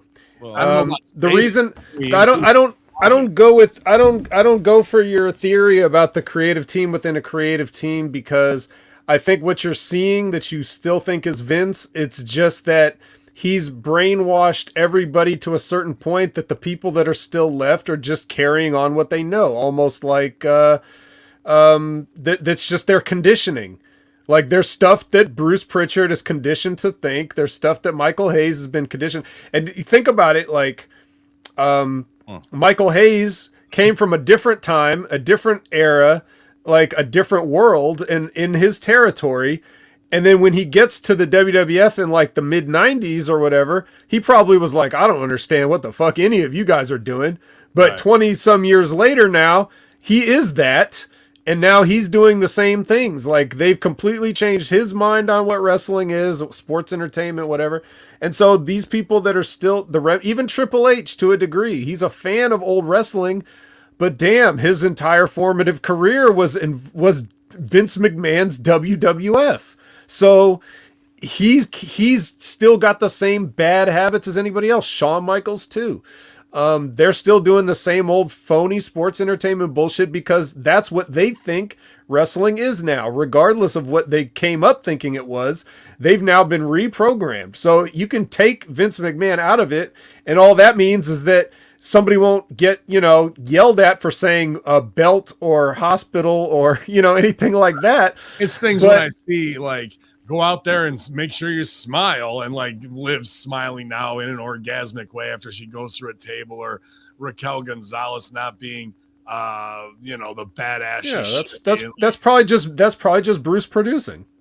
It was to me it really is just Vince, the B version of delusional of what's going on and them stooging back to them, man. But when it comes to developmental, like, everybody thinks they're over, and they're kind of doing worse and worse and worse every week that I've seen, but they're being reinforced as like, Heartbreak Kid gave me a hug. Like, what the fuck is going on with this weird generation useless? Is it because they're participation trophy kids that came up getting soccer awards while they sucked down ADHD pills, and now they're young adults and they need that same "you did it" fucking feeling? Dad, Mom, watch me jump in the pool, like over and over again. When I see that shit backstage and still pictures of like Sean's crying, he's so proud of him that they put on a phony wrestling match instead of going, "Good work, Briz, you're a worker." Now it's like, oh, let me embrace you. It's just that, to me, is where the root of this shit is, where anybody could get in the business, in the locker room. Yeah, they might have talent and athleticism, but they sure as fuck are not built for it up here. And now Shawn Michaels hasn't brought them up to that level. They've brought him down to that level. Yeah, when I hear oh, and Ray, what do you think about this? When you hear that story about like Kevin Nash going down to the Performance Center and, saying, watching the guys work, and then him saying to Shawn, like, I don't know, what do you think? Slow the fuck down, right? And Shawn saying like, oh, this is just how it is now. If we put on if we try to go out there with chain wrestling, people will walk the fuck out. I'm like, I don't know. Have you tried it? Because this is Florida. I'm pretty sure they've seen some chain wrestling before in Florida. Historically, I don't think they're going to walk out. But, eventually if you see enough, guys jump through the ropes and, land on their heads or whatever, maybe some people really will walk out. Hold on. My question is, are these guys' penises touching? Oh, absolutely. We definitely got some sword play going on right here. It's just like, I get it. You're proud of it. I mentor a lot of young talents too, and I give them their props. It's very few and far between that I take into a full embrace and fucking like, I'm so proud of you. Like, if this was WrestleMania and he'd been coaching the kid for 15 years, maybe, but like this is how delusional they are inside the bubble, that you're crying after a phony fucking wrestling match that you probably rehearsed 30 to 40 times that week in practice, step by step by step. So nobody really called anything in the ring. nobody listened to the crowd and did whatever. They just went through and didn't fuck up all their spots. And that's what I'm supposed to fucking be ecstatic about. Come the fuck on, man. And it just shows this bubble is insane. And I guess, how do you drill through it, pop it, and let the air out? Because they are just stabbing themselves and going, I'm fine. Everything's fine. Yeah. Well, listen, you know, me and Vet were talking about this Halloween Havoc thing. You know, Ben, and I know you didn't watch it much. We had discussed the Julius Creed. No, we didn't even get into that. I was on Halloween Havoc 3 at Immortal Championship Wrestling, where I brought home the tag team titles with Blaze Haram. So I'm all congratulations, Havoc the fuck out right now. Yeah. You want a hug? You want a virtual hug, Ben? You finally did it. You finally got the. Did you guys hug each other? Did you hug each other? Did we hug each other? No, but we did. I did some other foul shit. So I saw you did the whole penis thing, swinging the penis thing with the belt. That was amazing. No, okay. Anyway, so you know we were discussing. What was that match we were just talking about, Vet? Grayson Waller, I think. You were I was about to get into Roxy and Cora, but I'd rather not. I'd rather not. That's not a good. Garbage, terrible spot to end the show. What is this? There you go. Fucking classic. Do that again, Ben. Yeah. That's how you get over now. Okay. There was a lady in the front row who kept, I said, you'll be my wife. She was talking shit to me. So I had to hump the belt on her a little bit afterwards. Was she attractive? Yeah, she actually was, which was shocking at a wrestling show. There was like 3 or 4 girls there when they walked by. I was like, oh, who are you here with? Because you definitely don't belong at a wrestling show. But they were all pretty happy about it while it was going down. Yeah, shout outs to Eminem. A lot of my fans. Yeah, for sure. But yeah, man, so I'm Halloween Havoc out. So what did this girls match do? Nothing? No business? Yeah, it was embarrassing, but they did some terrible spot where they went to the top of a stage and then they hugged each other and they both fell off the stage. So then they fall 50 feet, right, onto a crash. She like hugged her and then was like, "Gotcha, bitch," and dove off. Right. Think of a Russian leg. No, that would have been something. This was nothing. This was just a hug, and they just happened to have a stroke and fall off together. She put her arm around the girl. Instead of a Russian leg sweep, they just fell back onto a table that clearly had some type of flotation device or crash pad underneath, because it went like this. They went through the table. Let's hear this out. It went, and it went. Baby's first table bump, my Fisher Price Timberlands. So she did give her a side Russian off of that. I just want to make sure I got the spot. It's not like we're hugging Ring of Honor afterwards. No, that's what it looked like, Ben. But it was supposed to be a side Russian. I don't know what it was supposed to be. This is the issue. It wasn't. Was it supposed to be offense? Please just set it up for me. I get that you're trying. We can't. They fucked it up. There's nothing to say. It's I don't want to even listen to what I'm saying. But we're in the middle of a fight. Bing, bang, boom. Right. And then it's supposed to be something. It's not. You know that, Ben. You know the spot. You know that spot where you're teetering on the edge of something and you're throwing blows, and it's like, oh my god, is this person gonna fall off? And then I hesitate to punch you because if I punch my friend one more time, my former friend one more time, she's gonna fall to her possible death. And in that moment of hesitation, my former friend on the edge snakes her arm around my waist and we fall back together. Like they could have. I know what they wanted to do. They didn't do it. What they needed to do was punch, close. I'm falling. Grab my hand. I got you, friend. Bitch goes, no, I got you, and pulls her off the cliff. Yeah, that's what they should have done. That's what it was supposed to. But or they could have never had this match. That would have been a better. I think that would have been a more fucking match. Right. Then we have what else we had? We had Apollo Crews, Grayson Waller. We talked about that. We talked about Mandy Rose. I don't talk about Alba Fire matches, but I'm going to tell you what. I was so happy that Alba Fire did not win this match. I don't care if Mandy Rose had a cheat. Yeah. Ray's new favorite wrestlers are the reptile and the giraffe because they saved this. Oh yeah. Yeah. So anyway, so they go over. So Mandy Rose goes over. She retains the title, which I was very happy about. And in the main of then we had Julius Creed and Damon Kemp. Did you watch? Did you hear about this match, Ben? No. Okay, so Vet, would you say that this was probably the best match of the night? I don't know what I'd say because I think I fell asleep watching this one. There was a spot where you have Julius Creed, right, Ben? He's outside, and he's taking. He has his hand on the outside. Now it's an ambulance match, so you have to be thrown in the ambulance. Door has to be closed. He's holding his. This is a real ambulance. Okay, hear me out. He has his hands on the edge of the door, and he's using it. Damon Kemp is trying to slam the door, and he took how many shots, Vet, on his hands? I don't know. I was asleep. Took about 5 or 6 shots. Bang, bang. So bad that today, like last night's NXT, his hands were shoot swollen. They're idiots then. Both you guys are fucking morons. They are. I think that's the Creed's gimmick, is that they're stupid. they're stupid as fuck. Like, yeah, this is where indie workers who want to do WWE shit at developmental think this is a WrestleMania moment, and that they're gonna do shit that's not safe because they think it makes good TV. Did it look good on TV at least? These guys ain't even indie workers. I think they're the first of the next in line, guys. The next in line. So let's smash their fucking hands. Like, yeah, it's only going to get more stupid from here because somebody who's a producer allowed that to happen, and chances are it could be an under producer who's just new young writer and also doesn't know how to work, has never been trained. And yeah, no, dude, we'll do it. I got another one in me. Just smash my hands in it again. We'll fucking do it. Like, this is where you're all children, and you really need to be fined and understand how this business works. And the heat at the end of the day is on Shawn Michaels. Oh, I'll show you. There's a nice little still here.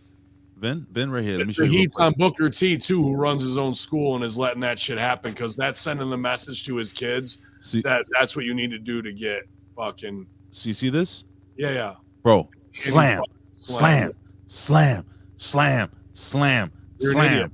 You're a goddamn idiot. You should have seen his hands the night. One last night. maybe, and he sells it like, you broke my fucking hands. You know what I mean? And then he comes out next week with double casts on it and whatnot. But to do it, who's gonna leave their hands there 5 times to start with to get it slammed 5 times? Well, you have to understand, Ben. So that means they talked about it. Dude, if you get your hand shut in the fucking door, you're not going, 4 more times and I'll move it. Well, he had to leave his hands there because if he lost the match, his brother-in-law loses his job. Oh, so that's the big thing. Did he eventually put his hands in, or did he get his fingers cut off? No, he. What did he do? He kicked the door. I think he leaned out and kicked the door. I don't know. I was asleep. But it's okay. A wrestler doesn't need his hands. That's why all the Olympics are contested where they're all wearing oven mitts and stuff. So yeah. No, we had the main event, Braun Breaker. Well, that's the thing of like, if my hands go in the ambulance, then the match is over. What? Right. If my hands go in the ambulance, then the match is over. Like, that was the last. I'm hanging out of the cliff. Right. I got. Right. Okay. Right. I can see what they wanted to do. It's still stupid. Let me Braun retains, right? But yeah. I want to tell Ben the part he's gonna like the best about Halloween Havoc. Okay. Oh, God. So Shotzi comes out as Beetlejuice. All right. Oh, and why not? And Quincy, hey, right, Ray. Hey, can I tell you something, Vet? What?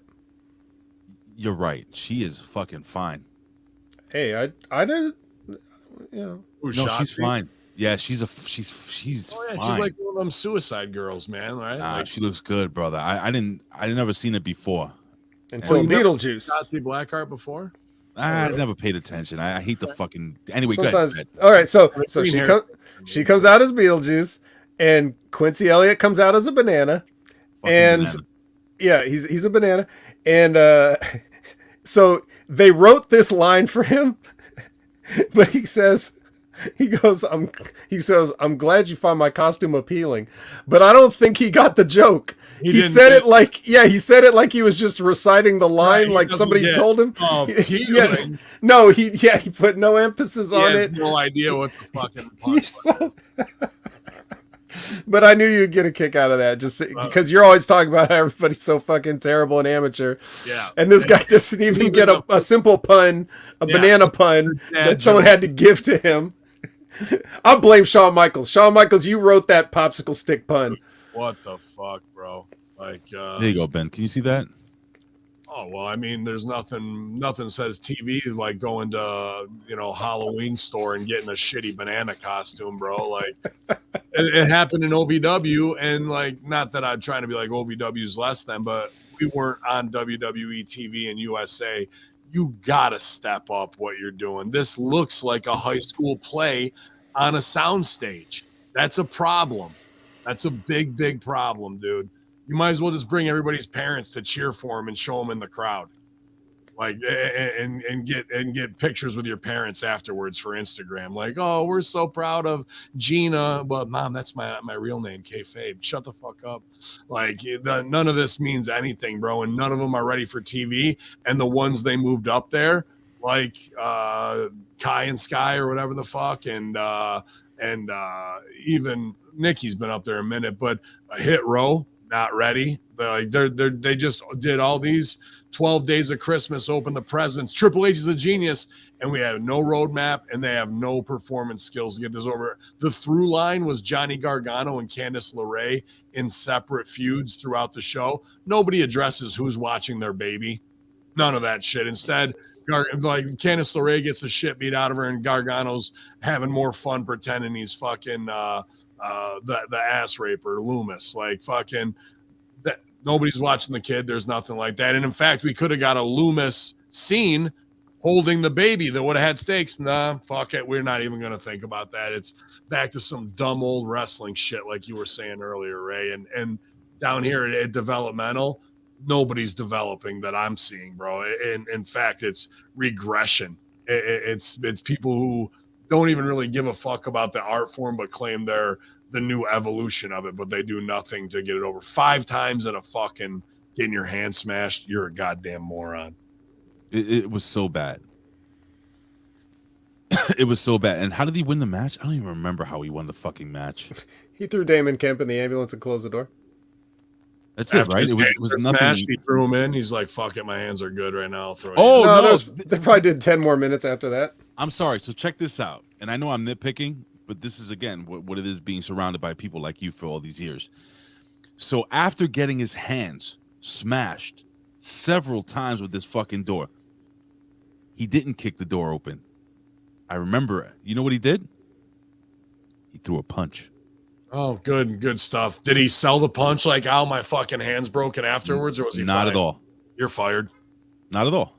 Dude, what did they say like 2 months ago? Every 6 months, we're going to start looking at these NXT talents, and they're either going to go up on the main roster or they're going to be released. If you get your fucking hand smashed in the door 5 times and you throw a punch and don't sell that punch like you got a broken hand, and it was the last thing you do, and you drop it and you're really crying like, fuck, because it's your brother's going to lose his job or whatever the fuck because of it, and you don't understand that, you're not going to understand this business for at least another 8 years. So the fact that you have a developmental contract is a waste of time, money, and investment. So then you can get fired, leave the Florida bubble of condos, go start working the indies, and now you can get your $300 like every other fucking NXT flunk out who never should have been signed in the first place. That's 90% of your roster right now.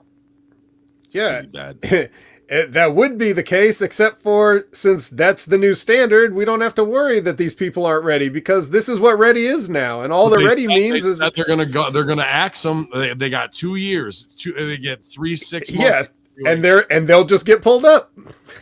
that's what they'll do, because nobody's any better. Nobody's any better on Raw and SmackDown. There are no standards, so.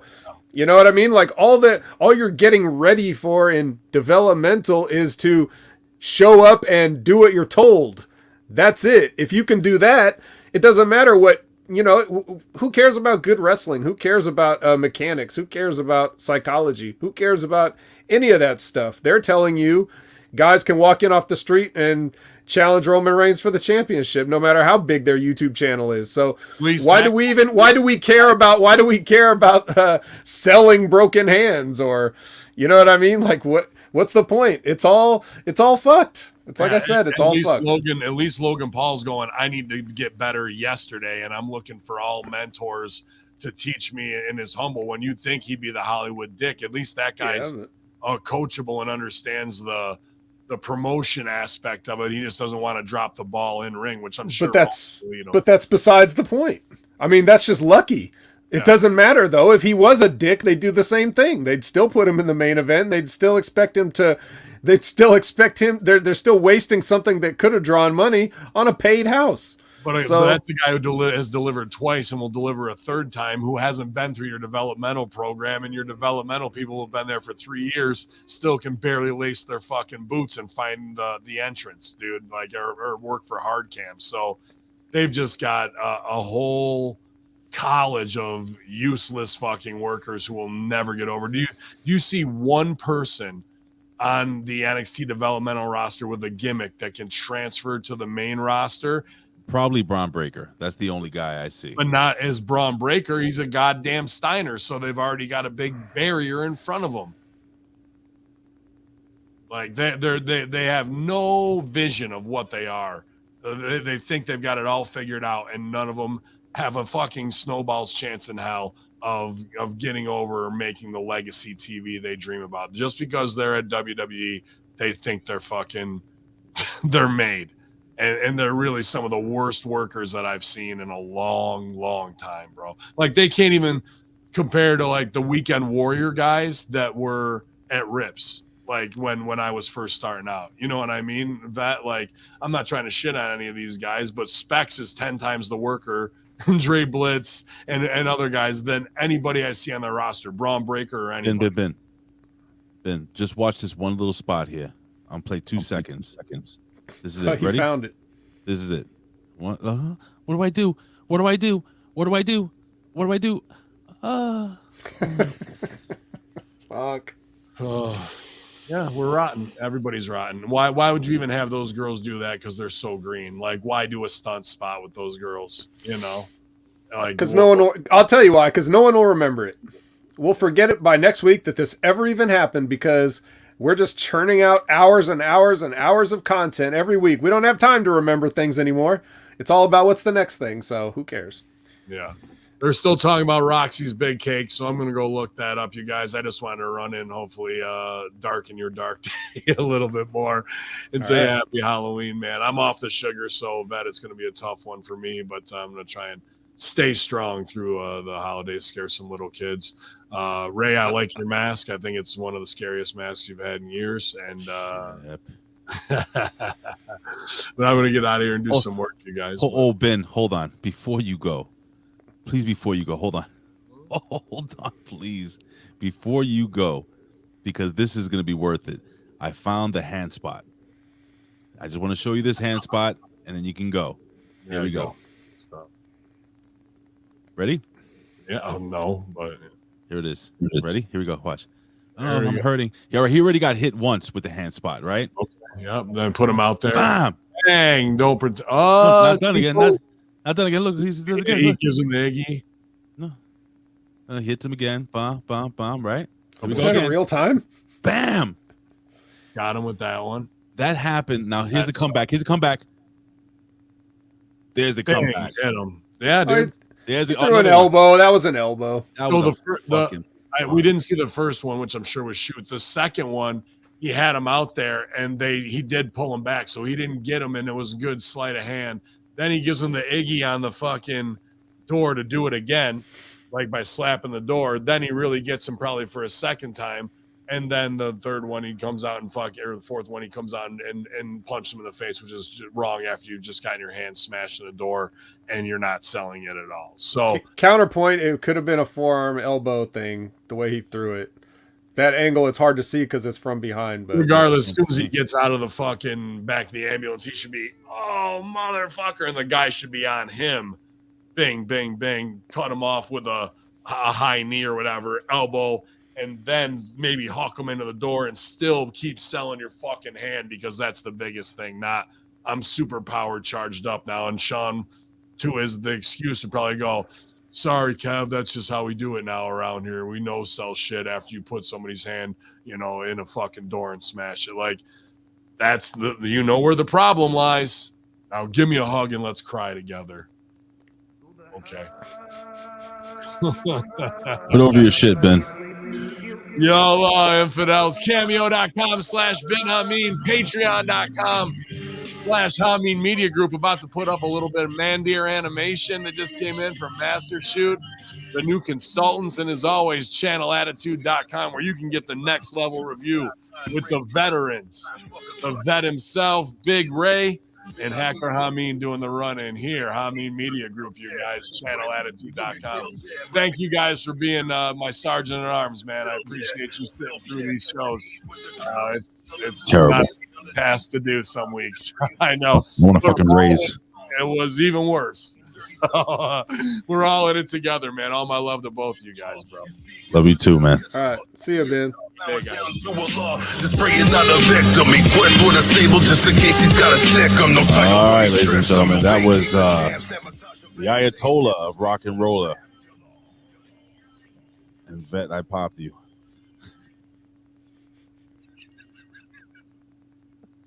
Oh, there's more. Yeah. Some of you guys may not appreciate shit. the subtlety of Ray's comic timings, but channelattitude.com. You can go back through the archives and see all the times that Big Ray was hilarious. You know what's not as funny though is that we still got the entire NXT episode to get through. We're gonna run through this shit quick, bro. Let's do it. All I'll right, let you do it. NXT. All right, Here we go. just.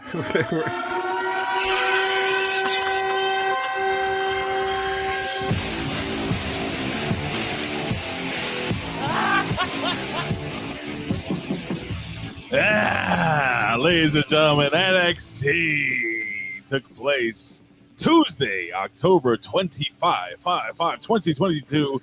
And ladies and gentlemen, this is the lightning round. Ladies and gentlemen, we're going to go through these matches really, really quickly. We're going to make fun of things, and we're going to talk about things, and we're going to talk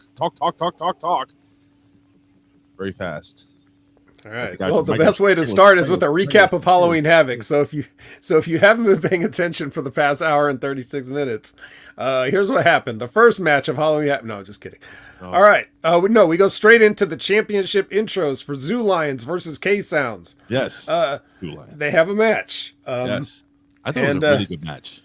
It was a very fast-paced, exciting match. However, we heard this phrase, which is the most awkward and stupid phrase that anyone has ever heard. And I will recap whatever her name is. What's her name? Alicia Taylor or something like that. She's just I don't know. You get a round of applause because I was like, what the fuck did this woman say on the microphone? Okay, the referee informs her, due to an unseen tag, this match will restart.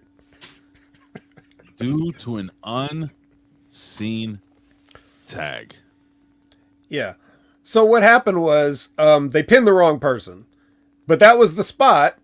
They didn't make a mistake. That was the booking. They were supposed to. There was a blind tag, and they pinned the wrong person and thought they won the championship. And then the referee came in and whatever.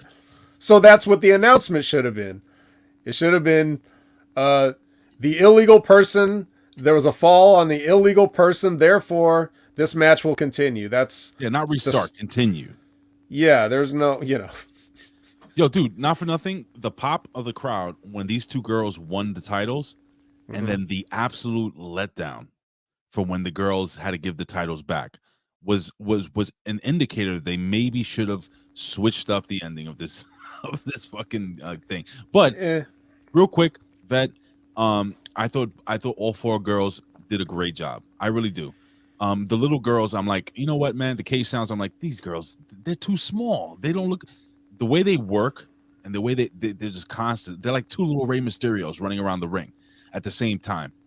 I say what, man? Those two girls, I think, are doing a really good job. The other girls, Nikita Lyons and Zoe Stark, also did a pretty good job regarding, doing what they did. I don't want to see them doing kip-ups, anything athletic. I want them to wrestle this match as they should, powerhouses and monsters against girls that can't do the same thing. That's the only difference I would have made. And long story short, the K-Sounds go over, and they pinned the biggest out of all the girls, and Nikita Lyons. Yeah. So, your honest opinion, man. You think these girls? I mean, I think that this was hands down for me the best match of the night. Not so fast. Oh. Not so fast, my friend, because we got another tag team championship match later on that may have to contend with it. So okay, we'll see. So all right, let's move on through the show. However, Dragunov reflects on Halloween Havoc, and then he eventually says that he's going to eliminate JD tonight once and for all because they got a match. Wesley walks. They show somebody burning a mask. It's going to be the second coming of Donovan Dijak. Right. You like him, right? Okay. Not really. Yeah. We'll see. But he seems like you got to do something with him. But I just personally have never seen anything from him that I thought was amazing. Not in Ring of Honor. That's T-Bar, not in NXT right? before. In Ring of Honor? No, T-Bar. No. That was his gimmick with the definitely never saw anything from T-Bar. But you got to check him out on social media. He's actually very fucking funny. That's probably somebody else running that account. I don't think so. Wesley comes in, and the question is, who's going to interrupt? The answer is Grayson Waller. And R-Truth. A surprise R-Truth appearance. May I please say that as soon as R-Truth's music hit, people on audio won't be able to see this, but I want you to describe what you see. Ready? All right, I want you to describe me. Here we go. Okay. Ray is he looks like he's seeing a hilarious meme or something on social media, or he sees something precious like a cute child or a puppy or one of those cats doing things. Every time he's on my TV screen, I smile. I really do. I thought it just brought so much energy to the show, and his comedic timing. He's so lovable. And if you follow this guy on TikTok or any other social media things with him and his daughter and shit like that, he's just, and he doesn't age. He really does look like he did when he was in TNA, Vet. I enjoyed this very much. But go ahead, man. I'm sorry. Oh, well, he does a lot of funny stuff. I can't do it justice to try to recreate it here, but it was good, good banter between the three people. Aaron Ben fell asleep at the same time you did. Oh, I didn't fall asleep in this one. Oh. I was putting on socks, but I didn't fall asleep. But yeah. So anyway, funny stuff, and then we, move on. I guess Grayson Waller is going to fight R-Truth next week. And I'm looking forward to it. Yeah, basically what this ended up as. All right. Then we got Enough Blade doing Stevie Richards Fitness in the locker room. Mm-hmm. And then we get Quincy Elliott, intro Shotzi. And then Mackenzie is with Apollo Crews, and he says he's back on track to his original goal of becoming the NXT champion. So he's looking at, he's got Junior in his sights, I guess, and his visions. And then we get Lash versus Shotzi. This was a straightforward win for Shotzi. I don't know what's going on with Lash Legend, but apparently they're just not really. And I'm going to say real quick, Bet, I got to throw this in there. After the Halloween Havoc appearance by Quincy Elliott and what I saw tonight, he is, I've seen enough to know. Remember how I said, oh, there's money in this kid? I've seen enough to know that, no, there's not. No, there is none. Okay. There is nothing, no money in him. Just because he's big and gay doesn't make him something special. The guy is not good at what he does. And it's supposed to get over with character, and he has no character. His character is a parody of what a character should be. And if I may say, these guys, where are they? Yes, boy! Do gay better than Quincy Elliott does gay. So I don't know what he's supposed to do, what he's supposed to be, who's training him or teaching him how to do character and shit. But he's fucking awful. And I've seen enough now to know that there is no money on him. He will be released. He'll never go to the main roster. That's it. All right. We get a quick shot of Diamond Mine, and then after the break, the Creed brothers come in. Now this is fucking stupid. Okay, they come in and they're supposed to get 5 minutes because he won the match. He gets, Brutus gets 5 minutes with Damon Kemp. Not a match. 5 minutes, right? So first of all, that stipulation is for things like managers who can't fight. Thank you. This guy was just in an ambulance match and almost won. Okay. So he is being treated like Jim Cornette in a match with the Road Warriors or something. I thought Jimmy Hart, I thought Bobby Heenan, all this shit. And they said 5 minutes. I'm like, what? Yeah. 5 minutes with the manager, except it's an Olympic wrestler's brother who would just almost won a match in ambulance match. Guy. Yeah. Who's to say? Yeah. This is stupid. So that's a stupid idea. Even stupider is to have him come on the screen and say, "Hey, the doctors didn't clear me to get my ass kicked. So sorry, maybe later." What movie is that, Elizabeth? 5 minutes in the closet. Oh, wait. Oh. Teen Wolf. Yeah. But anyway, so yeah, it was very anticlimactic to have this thing. They come out here and expect this. This is the kind of thing that as soon as you showed up for work that day, you would have known that. You're like, hey, here I am. I'm showing up for work. We're going to beat up Damon Kemp later, right? No, actually, the doctor said he can't get beat up. Oh, shit. All right, well, whatever. I guess I won't go out to the ring and call him out then, since we can't. Right. But whatever. But it's a good thing they were out there because, Veer and Sangha attack. Hey, don't. All right, don't do that. Happy Diwali. So Sangha looks apprehensive beating these guys up, like he's having second thoughts. He doesn't really want to do this, but and then Ivy. He's a gentle giant. He's a gentle giant, except when he's not, which is here. Right. And then Ivy comes out while they're going up the ramp, and she's like asking why. They don't answer. They were friends. They were friends before. Remember? Yeah. Sangha was friends with every female, right? They would all huddle around the NXT kitchen. And he was also friends with the Crees. Remember, a couple of times he gave him some positive feedback and shit. I think they were gonna go the guru route with him, but that didn't happen. Yeah, not quite. Then we get Pretty Deadly in the locker room doing a little bit of promo and side plate check. Love it. And yeah, turns out they still have the side plates. So beautiful. Yep. And then Toxic Attraction does a FaceTime. This is as awkward and terrible as all of their promos are. Yeah. But and boy, JC Jane is just fucking ugly. Forgive me for saying it. Wow, she is not attractive. Well, she's in the gym working hard to make up for it, I guess. Listen, the lady's in great shape. It's just she has the face of a. What'd you think of Gigi? By the pool, talking about she's working on her tan, but she's got this giant hat that's covering like her entire body in shade, and she's half covered up by some umbrella. And then the fact that she's the whitest person in WWE besides possibly Sheamus or Sloane Jacobs. Then she should work harder on her tan.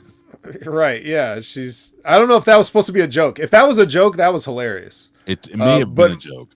Much like but much like Quincy Elliott saying, "I'm glad you find my costume appealing." I don't think she's in on the joke. Anyway. Yeah, so now we get the Oh, my bad. This was the match of the night. Right. Now we get Enough Blade versus Pretty Deadly. My notes here was wow. Yeah. That was my notes. Because these guys, I can't even describe to you the clinic that Pretty Deadly put on here. Because let me tell you, it sure the fuck wasn't these other two. These other two guys are basically brand new to wrestling in terms of like, their aptitude and skill level. They carried off their part very well, but it was because Pretty Deadly was positioning them through every single thing, what to do. And it was very complicated, because they didn't do like a traditional, shine spot, get heat, hot tag, come back, all that stuff. They went for like a 90-10 90 on the baby faces, 10 on the heels, where they're basically bouncing around and selling for Idris and Malik the entire match, and always being in the right place. That false finish with the roll up, the one where it's like you think referee's hand was like an inch off the ground. Beautiful. Right. And how do I even describe what they did? It was one of those spots where you think they're going to cheat, and then the cheating gets reversed, and then the babyface is in that. It's almost like a Brett and Bulldog 92 SummerSlam almost deal, but then they kick out instead. Beautiful. If I wasn't so positive that there's no way that Malik and Idris could have won, I would have bid on that falsie. But nonetheless, this was it's the best tag match I've seen in a long time on NXT. I couldn't even tell you what the last good one was, but it was probably had Pretty Deadly in it. And that spot where what's the guy's name? The announcer, the skinny kid, Vic Joseph. Yeah, where he buried Nofe. Nofe did some incredible shit where he jumped out of the ring over the fucking ring post. Oh, that was Malik. Malik jumped over the ring. That's freak athleticism, and the kid doing that, and he had some help pushing. Yeah, all right. I know he pushed off the little ring post, but why mention it? Well, I know I'm being nitpicky, but as an announcer, is he. Yeah, he's being nitpicky. Why would you say that? Yeah, you shouldn't say that. And if you guys are listening out there for NXT, anyone, tell them not to do that, because it lessens the moment, because that was fucking crazy what he did, and it was incredible and unbelievably athletic, and the fact that he could get himself over onto those two guys, and they all got hurt, but nobody got hurt. Yeah, Beautiful. They caught him. Beautiful. And that's one of the problems you see when you see guys do high risk moves like that. A lot of the reasons that is so high risk is because if you're supposed to catch the guy, you don't necessarily feel like having a 200-pound man fly into you, so you may have alligator arms at a certain point. But these guys caught him. So now you know why I love Kit Wilson and Elton Prince so much. Why they're, like I say over and over again, their gimmick could get over any era. They could have got over in the 70s, in the 60s, in the 80s, in the fucking whenever. Doesn't matter. These guys could have wrestled in ECW and gotten over with that pretty boy gimmick. Fuck that. These guys are fucking phenomenal, man. I can't wait till a national audience really gets a chance to see them on a regular basis. And I hope they don't water them down or change them. Keep them exactly the way they are. I have a feeling if they try to water them down, they'll just find another way to get over. You agree with me? These guys are really, really special. Oh yeah, these guys can do anything, bro. Like I said before, like watching some of their other matches, like we already know the entertainment part. We got that. They've got that. They're characters. Some guys that have good character may not be the best in the ring or whatever, and they don't need to be because, they're over. But these guys can also go in the ring, which is important because when they have to turn it, like I was saying, when they were in that 4-way match with all those like 3 other beefy ass tag teams, yeah, and they were kicking guys' ass, and it looked believable the way they were doing it because of their body language. It's like they look like they were beating people up, and so they can brawl. They can have a wrestling match, whatever you need from Pretty Deadly. Just tell them what you want them to do, and they'll do it. And that's what makes great workers. Yeah. Not necessarily what you see them do every week, but what they can do. Like if I need this, hey, I need a 10-minute match, but sorry, we have to do 5 now. Okay, we got it. If I need you to go out there and have an exciting, nonstop, fast-paced match, okay, we can do that. I need you to slow it down and have a, tell a story, tell a heat story. Okay, we can do that. They can do whatever. The artist says, I don't see the Yes Boys outside the NXT bubble being so over. I wonder how they'll fare with the big boys. I think, Vet, you pretty much explained why. Because these guys are excellent workers. And they have something that a lot of kids nowadays don't know how to do, and they adapt. And they evolve, and they're just really fucking good at everything. And to that point, I don't feel like they're that over in NXT. I don't think the people there appreciate what they're seeing. Not yet. Not fully.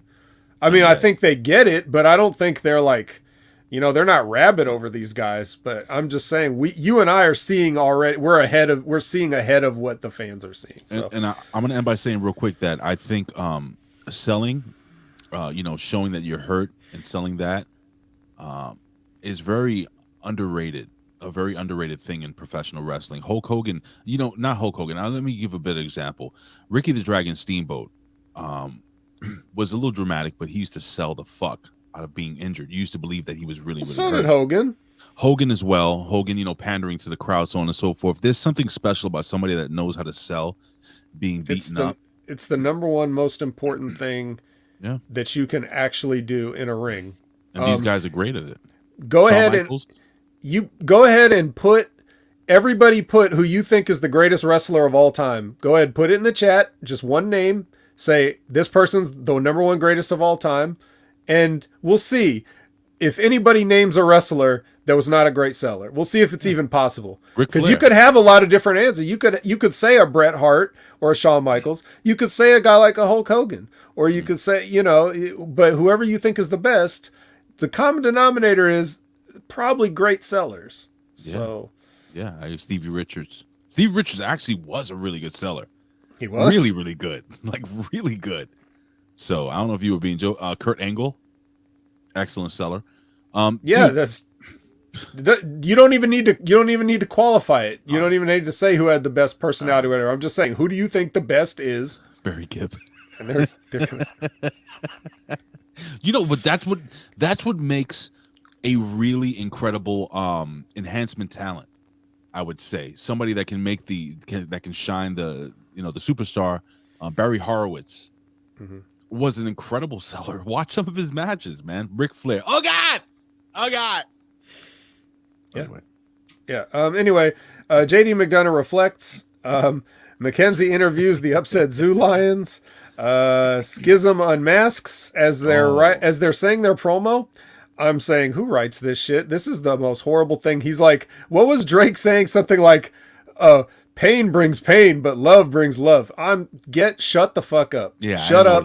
What the hell are you talking about, bro? Who writes this? Who writes this? Knows. Yeah. So anyway, we finally get to unmask the newest member, and it was none other than Sloane Jacobs. Just kidding. It wasn't Sloane Jacobs. It was The Rock's daughter, whatever her name is. Ava Raine. Mm-hmm. Which she should still be Simone Johnson or whatever the fuck. I'll tell you what. Well, I'll tell you this though before you tell me that. Sure, brother.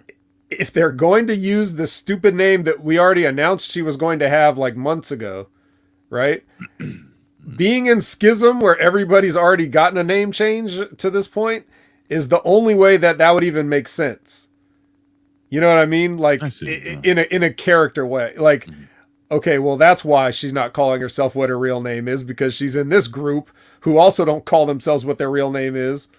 I'm not saying I like it, but that's the only way it could even make a lick of sense. See, now people are like, well, how does this fit in? Now, if you listen to what she was saying, and basically what I believe they're going with is that, no matter how much money you have, no matter how much power you have, no matter who your daddy is, happiness is, or whatever they deem to be as happiness, is within the schism, within that family. And I'm interested to see where this goes. I'm gonna tell you something, Vet. Had no idea it was her. Didn't watch any spoilers. I wasn't on the internet at all. I was just listening to old podcasts so that I would stay away so I could be surprised as to who it might be. So what was your take when you saw her take off the mask? Did you know immediately it was Simone Johnson, or Ava Raine, or did you think it was somebody else? Like, did you think the little person was the woman? I thought what's his name? I was like, who is that chick? And then he take off the mask. It's the guy with the terrible. It's the other guy. I knew it was her. I knew it wasn't the short guy. How long did you know it was her? I didn't know it was her at all. What, you mean you're watching this and you didn't know who it was? No, I'm like, who the fuck is that? No, I had no idea, and I didn't know beforehand. Yeah. No, I mean, I pretty much, as soon as I saw it, like, you knew it was her. Oh yeah. I forgot her shoot name and I forgot her work name, but I was like, oh, Rock's daughter. Right. That's how I wrote it down in my notes, Rock's daughter. I didn't, you know. But and she didn't say much, but it was all right. I think did good. She's gonna do well. I think she'll do very, very well. Frank says she doesn't have The Rock's good looks with a winking face. No, she looks exactly like The Rock, which could be a problem. She looks just like young Dwayne Johnson. Yeah, she looks like the leaning on the banister with the fanny pack. Eventually, she'll probably get a little, a mustache cheek here. Well, cheek tucked. You're an asshole. A cheek tucked in here. A little shaving of the chin there, just like The Rock did. A little nose job here, and she'll look more and more like her dad now. See, she's not an ugly woman. She's not an ugly girl. But because she looks so much like The Rock, it's like Charlotte Flair. I would never do her or anything. She probably wouldn't find me attractive. But if I was a missionary, just looking at her, we're making love, and then she's like, "Oh God," I'm like, "Oh well, it's Ric Flair." I go spaghetti dick immediately. And I'm talking about cooked spaghetti dick. So, yeah, and that would probably happen, But anyway, yes, The Rock's daughter gets over. She's electrifying. All right, smell what she's cooking. Yes. All right. So Mackenzie is with Saul Ruka, and they're interrupted by Indy. I don't know how that could get any worse, but it does.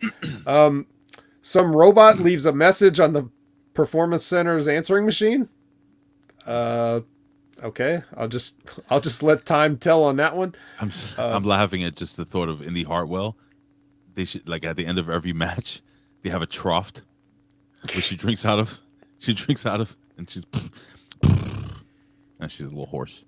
Yeah, I get it. Who's the robot? I don't know. It's The Rock's daughter.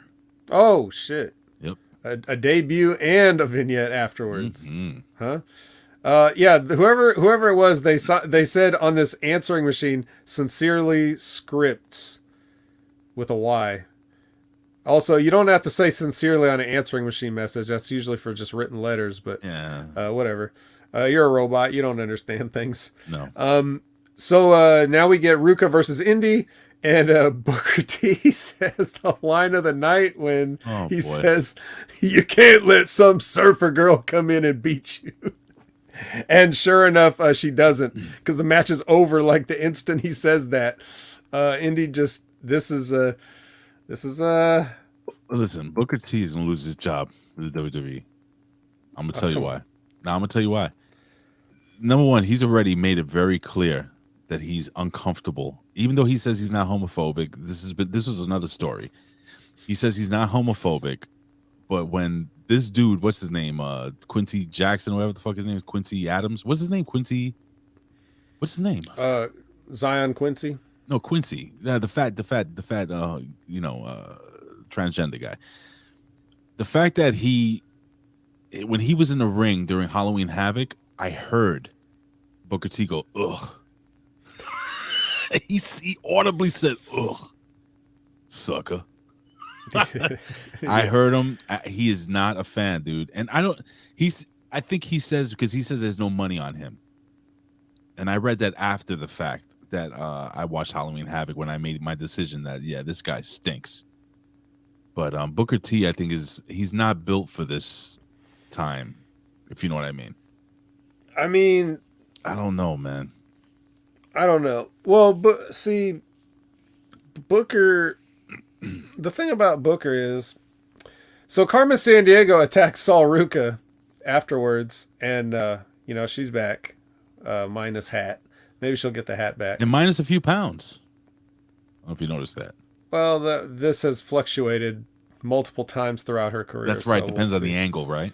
Mm-hmm. And the outfit. All right, Chase U is in session, and Bodie has gone missing, but and Duke Hudson is tardy. I'm sure there's no connection whatsoever there. And Duke is doing the teacher's pet deal. He got Andre a G Smith, as he called it. Yo, Duke, Granny Smith. Duke is so gonna do that, girl. Who, Thea? Oh my God, yes. He's old enough to be her older brother. Doesn't matter. Yeah.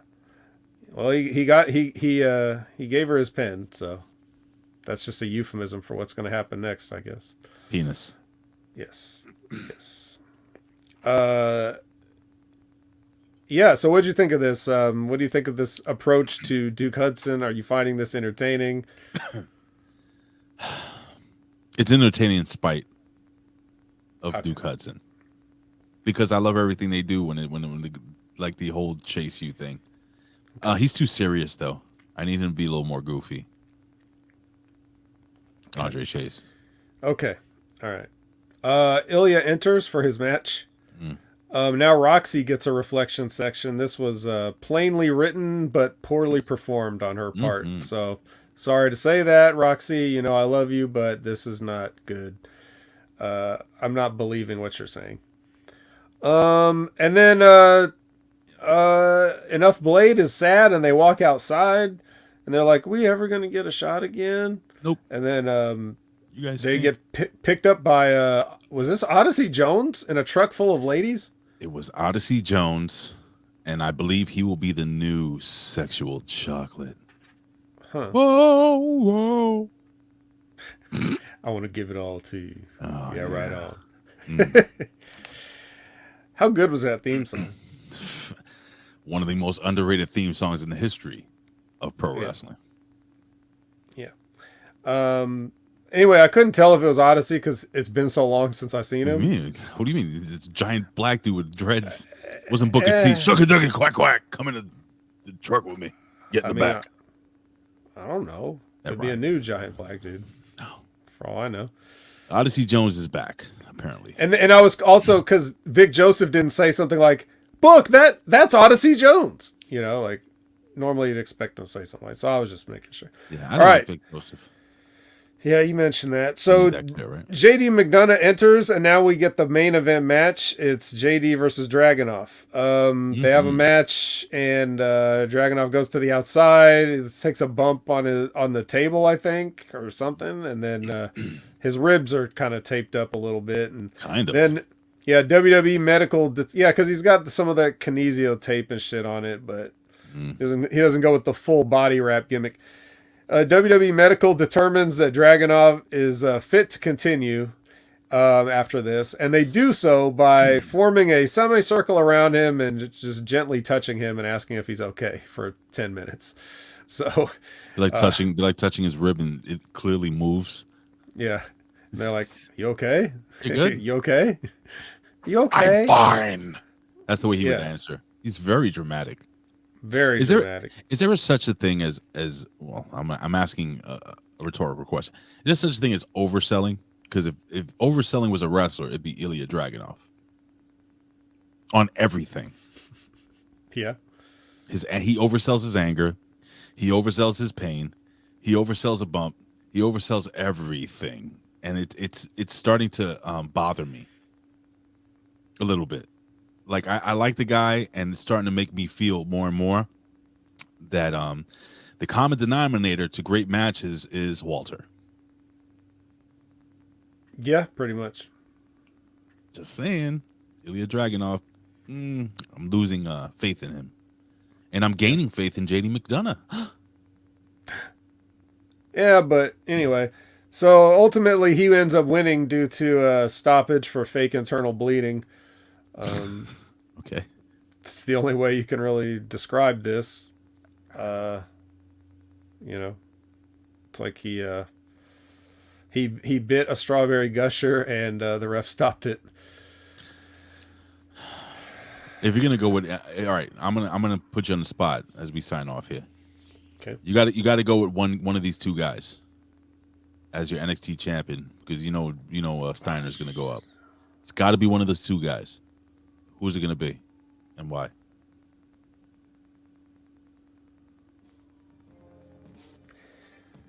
It's going to have to be Dragunov. Oh God, why?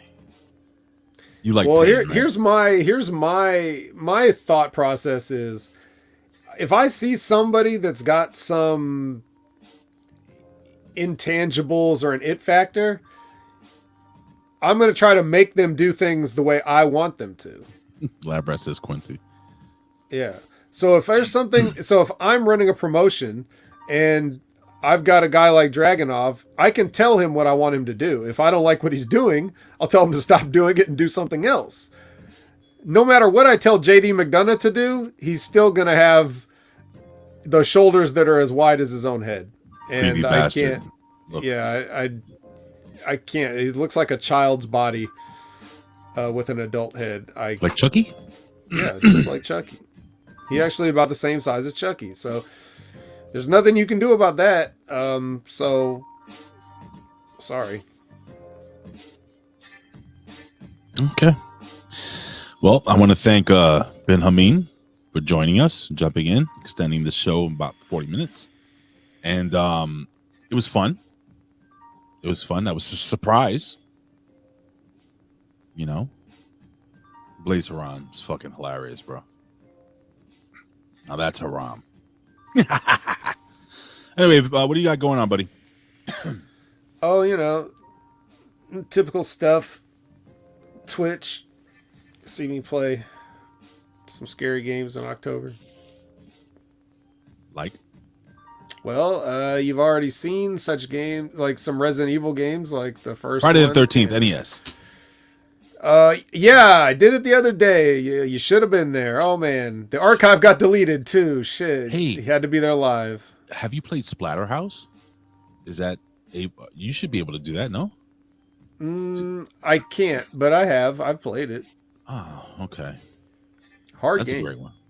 Very hard game. They have somebody that looks like this guy up there. Jason. Yeah. His name is Rick, and he has to save his girlfriend from a haunted house. All right. You doing any other shows, or that's about it? I don't think so. You know, Smack Attack was not on this past week, but nobody got in contact with me, so you know, I don't know. But why not? Why not? Did they say I don't know. why? No, they didn't. I didn't know that they weren't. I didn't know they weren't going to do the show until they tweeted that they weren't going to do the show. So it's like, oh, okay. That's up to you guys, but I would have been there for them if they needed. So yeah, no, I've kind of cool. I've kind of cooled off on doing a bunch of podcasts, but you know, you can always find me right here, Next Level Wrestling Review, and on the Impact Attack. You could every Monday. We did a very short episode this week because the show was boring and there wasn't much else to talk about. So okay, all right. You know, I've been craving to do a sports podcast. What kind of a sports podcast? Just sports. Just talking about, you know, once a week, what happened during a week of sports. Hit up Vince Russo. You know, you want to hear something crazy? Wow. That is somebody who I am going to reach out to. I think he and I would really bounce off each other very well. So that might be in the works. Big Ray and the Roos. No? Oh yeah. Speaking of this, what? Just before I forget, because I remember somebody in the chat had said, "Hey, put a like, can we get Poppy Say Cheese back?"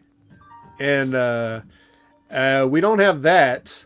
But for you Channel Attitude listeners, I'm gonna have Ray put on a song at the end. It's new Poppy music, so. Is he? Are you? Mm-hmm. I will shoot you that link quite directly, but yeah, new Poppy here on Channel Attitude for you Channel Attitude subscribers. Check it out. Okay, I guess. Well, ladies and gentlemen, I am going to be doing nothing more than this.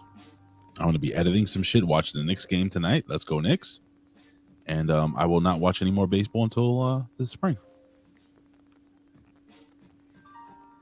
That's for the best. That is for the best. Ladies and gentlemen, we will see you next week here at the Next Level Wrestling Review. Remember, when you tag me about the Yankees... Shut up! Oh my God, I don't care! Oh my God, who the hell cares?